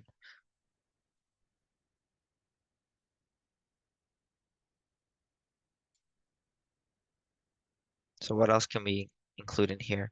Again, just think back on a lot of your management for a lot of your other acute abdomen or a lot of your lower GI problems. Yeah, so your IB fluids as well here.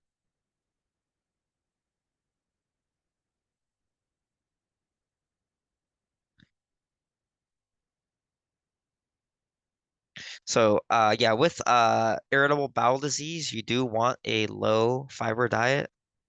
They call it a low residue, aka low fiber diet, because it's irritating the bowel. So if you do have too much stimulation on the colon, you're gonna have more signs and symptoms and stuff.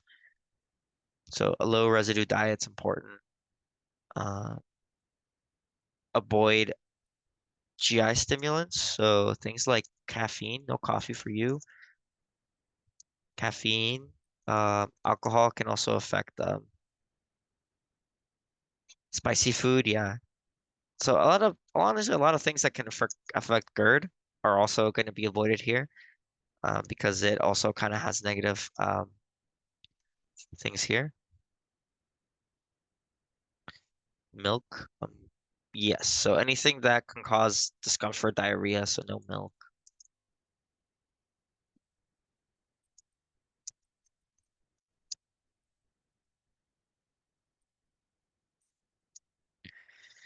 I think someone mentioned high calorie, and I believe that's correct. So because you're gonna have to do, um, well, it depends on how severe it is, but if you can, you probably want to do high protein and high protein, high calorie, because it kind of makes up for the fact that you're not able to eat as much or maybe as often. So the small frequent meals, if possible, you might want to do that. What else can we do? We haven't touched on medications very much.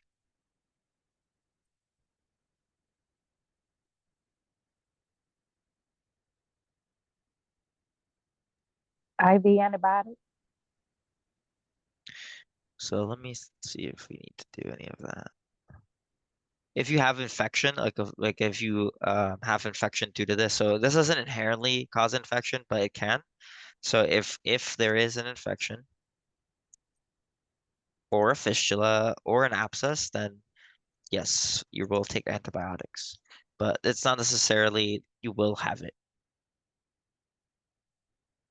Although we did mention that some of these have high white blood cell count. So what is another cause of high white blood cell count other than infection? So yeah, so you're gonna want anti-inflammatory medication. So can anyone think of some? And I'll see if so the problem with the aminosalicylates, I think you're thinking of like aspirin or something. Yeah, so you don't want those because those cause GI distress. So no the NSAIDs aren't really recommended, even though they are anti-inflammatories. Aspirin isn't really recommended as much because you have patients that have bleeding GI bleeds, potentially GI discomfort. So you're actually gonna, yeah, like Jingle says, corticosteroids are gonna be your main one because those are going to deal with uh, inflammation without causing some of that GI distress. So pretty much anything that ends in "-one", I don't think they really harp too much on a specific one. Just anything that ends in "-one" is usually a steroid. And the main things, what are some things you guys that you want to assess a patient for when they're on not immunosuppressant, corticosteroids?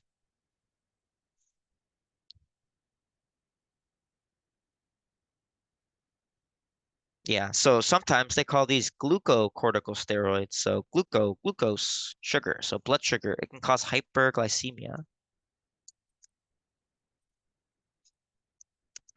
What else can you guys think about? You guys had a respiratory chapter, so you guys talked a little bit about steroids when they're inhaled and or when they're given, yeah, weak immune. So they can weaken your immune system. You guys will learn more about steroids to some degree. Like you guys will learn about Cushing's disease, which is hypercortisolism, and you will learn some of the signs and symptoms that go along with that, and that can also help you determine some of the side effects of the steroids because they go together. So yeah, you have immunosuppression can happen from this. So remember when you are giving someone like inhaled steroids, you want them to wash their mouth because they can cause oral thrush from the immunosuppression in like the general mouth area. So when you're taking them systemically, it can just cause general immunosuppression. And it can also cause a little bit of like edema, fluid retention edema.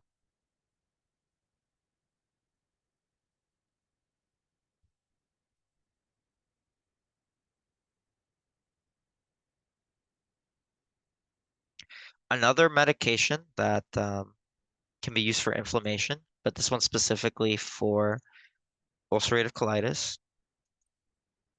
Well, ulcerative colitis is your sulfasalazine, which is also anti-inflammatory, but this one's specifically used for, it's one of your first line drugs for um, ulcerative colitis, sulfasalazine. Anything else? Know what's kind of like something key with this one? Isn't there an enema that you can use? I'm sure there is, but I'm not as familiar with that.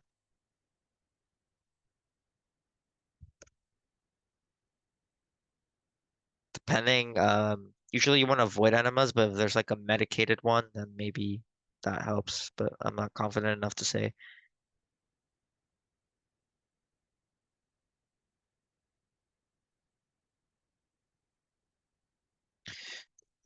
Anyone know any signs and symptoms or side effects of sulfasalazine that you might want to tell the patient?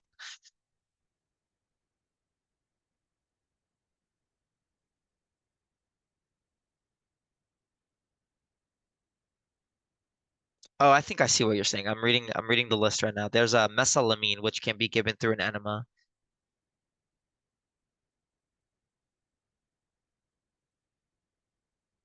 That's a good one. Yeah. So this is a sulfa. Yeah, the sulfa.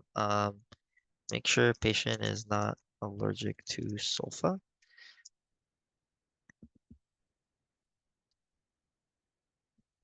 That's true. And I would also say, yeah, you can have some general signs and symptoms like the ones that Kayla mentioned. But another one is that expected finding, urine will be orange. So it's expected that that happens. And there's some other meds.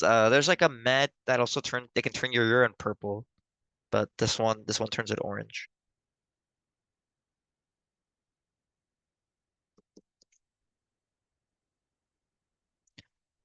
So I found the drug she was talking about. So the mesalamine can be given also anti-inflammatory, so it should actually go over here, and it can be given through enema. I think just know generally it's not too. I don't think they're too specific on this stuff.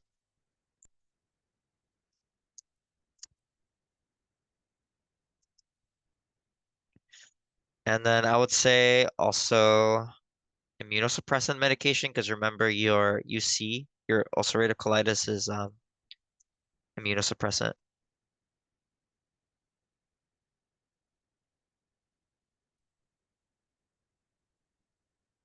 Or sorry, it's autoimmune rather. So immunosuppressants can help because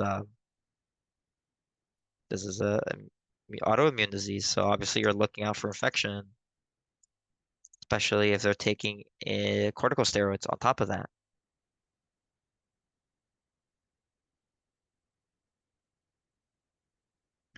So what else can we do?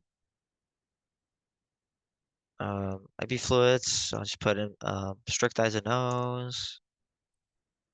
Reset rest of bowels. Pain can be one. Uh, vital signs. Look for signs of shock because that's one of your complications. And then lastly, surgical.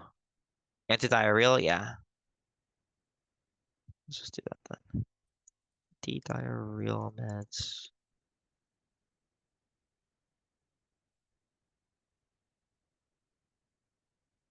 It's exactly what it sounds like. They're medications used for like that. Okay. Medications used to prevent it. And I'll list some down. I don't think you have to hard memorize, but I'll write down what I have on it.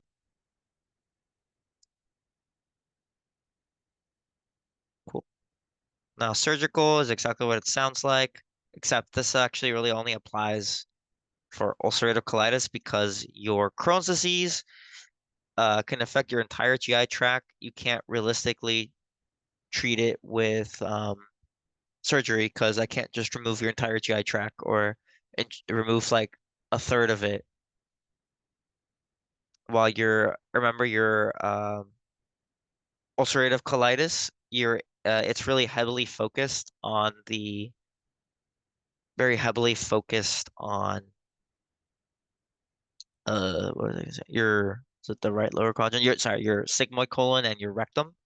So you're able to have a colonostomy, or well, you're able to have that part resected and get live on a colonostomy.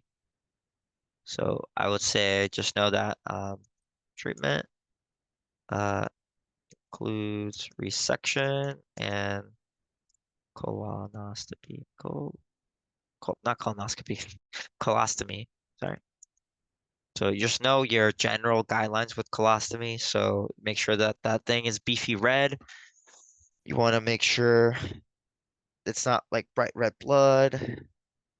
I would recommend maybe understanding the how the large bowel is structured.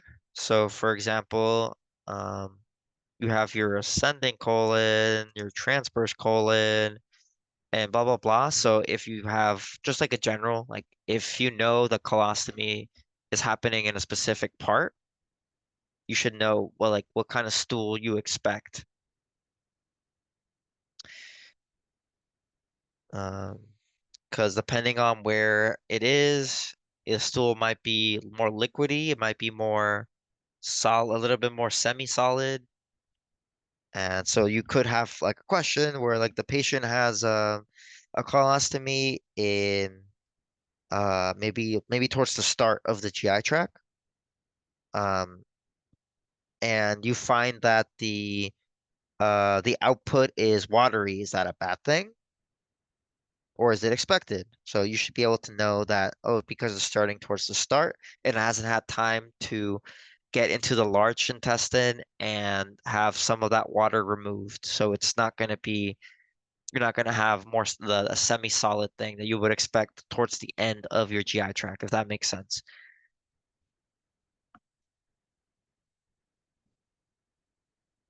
Yeah, when you have an ileostomy, yeah. So don't get caught by that. So just kind of things to keep in mind. Um,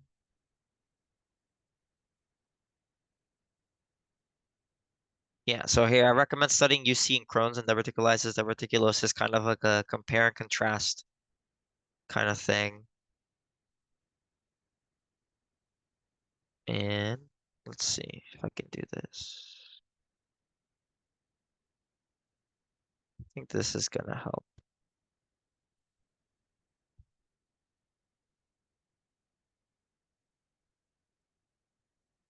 Let me see if it copy pastes correctly. So let's see.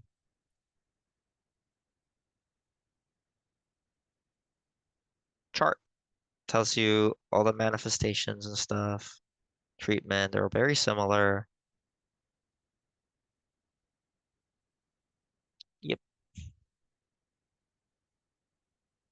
And then colon cancer, I don't believe it's as emphasized, but uh, I don't think we have as much time. But maybe if you guys remind me during the how you say? Actually, sorry, will your midterm happen before or after the oncology lecture? After, right? So maybe when I'm doing oncology, I can come back and talk about colon cancer because I think we're running out of time. Because otherwise, I'd just be like, here's some random info on colon cancer. It's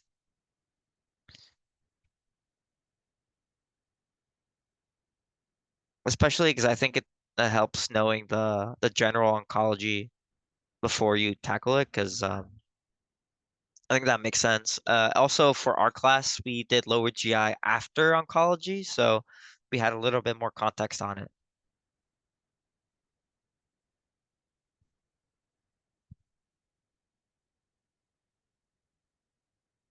But you guys are doing the opposite. You guys are doing oncology after lower GI, it seems. So I think that might be a little bit better. It's also not going to be tested on anything next week, so it should be okay if I split it off like that. Just remind me, because I will forget. But a lot of it also kind of does deal with that colostomy education, knowing some of the diagnostics they use. So again, your colonoscopy is your really big um, procedure that they use to determine it, and having bloody stools is something that brings people over. So they're gonna try to rule out GI bleed. They're gonna see, is this a GI bleed? Is your rectum bleeding do you have what do they call that stuff? Hemorrhoids. Yeah, the hemorrhoids. And or like, do you have colon cancer or something like that? And then surgery can be done to treat it. You are gonna be on um a colostomy a lot of the time after the resection. Some of the post-op teaching is again very generic though, very standard for the lower GI. So a lot of the lower GI post-op is similar, but then the main thing is obviously it's a cancer patient, so chemo and radiation are involved, and I think it helps to do it after your oncology lecture. Or you can ask Rosemary because she works in oncology. I'm sure she knows a lot on it. All right, so that would be everything on that. So let me save this and give it to you guys.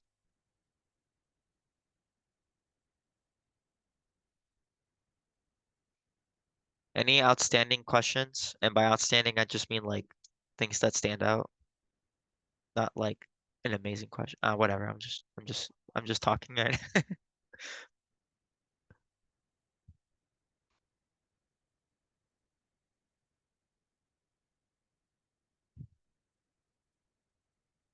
So let me give you guys the PDF. Cool.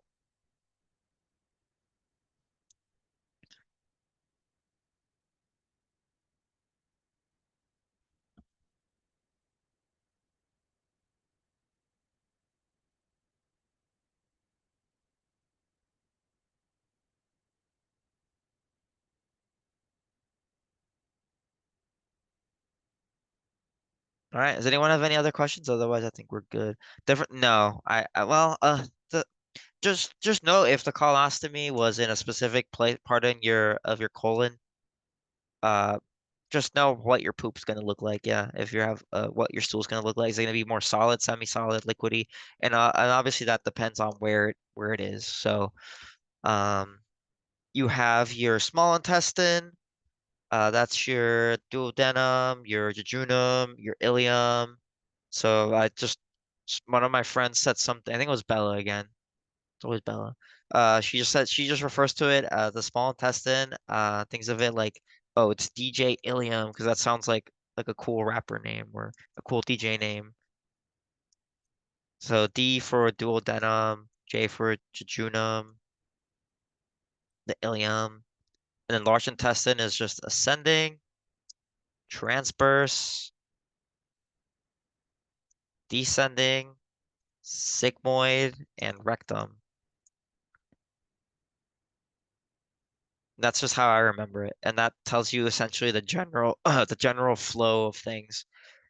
Um, so an ileostomy would be in the ileum before it even enters the large intestine. So you expect your stool to be more liquidy because it hasn't gotten to the large intestine, which is where a lot of your water reabsorption takes place.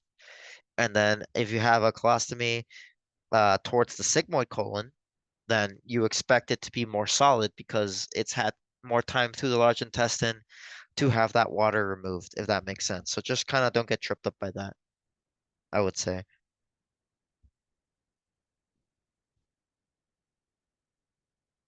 Anything else? I feel like that was an outstanding question in both senses of the word. So,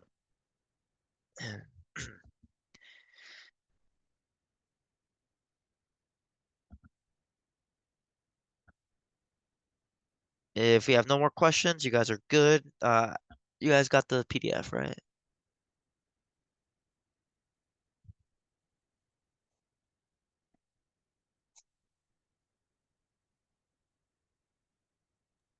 Thank you. Yep.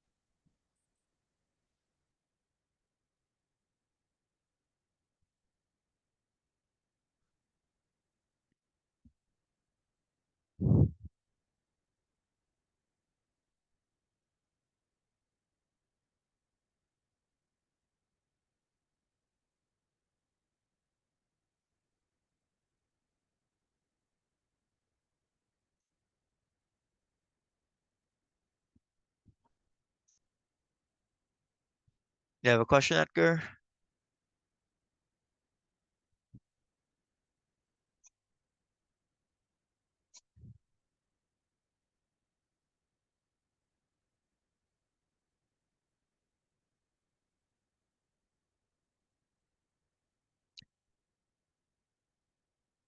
If not, I'm gonna assume you fell asleep on the wheel.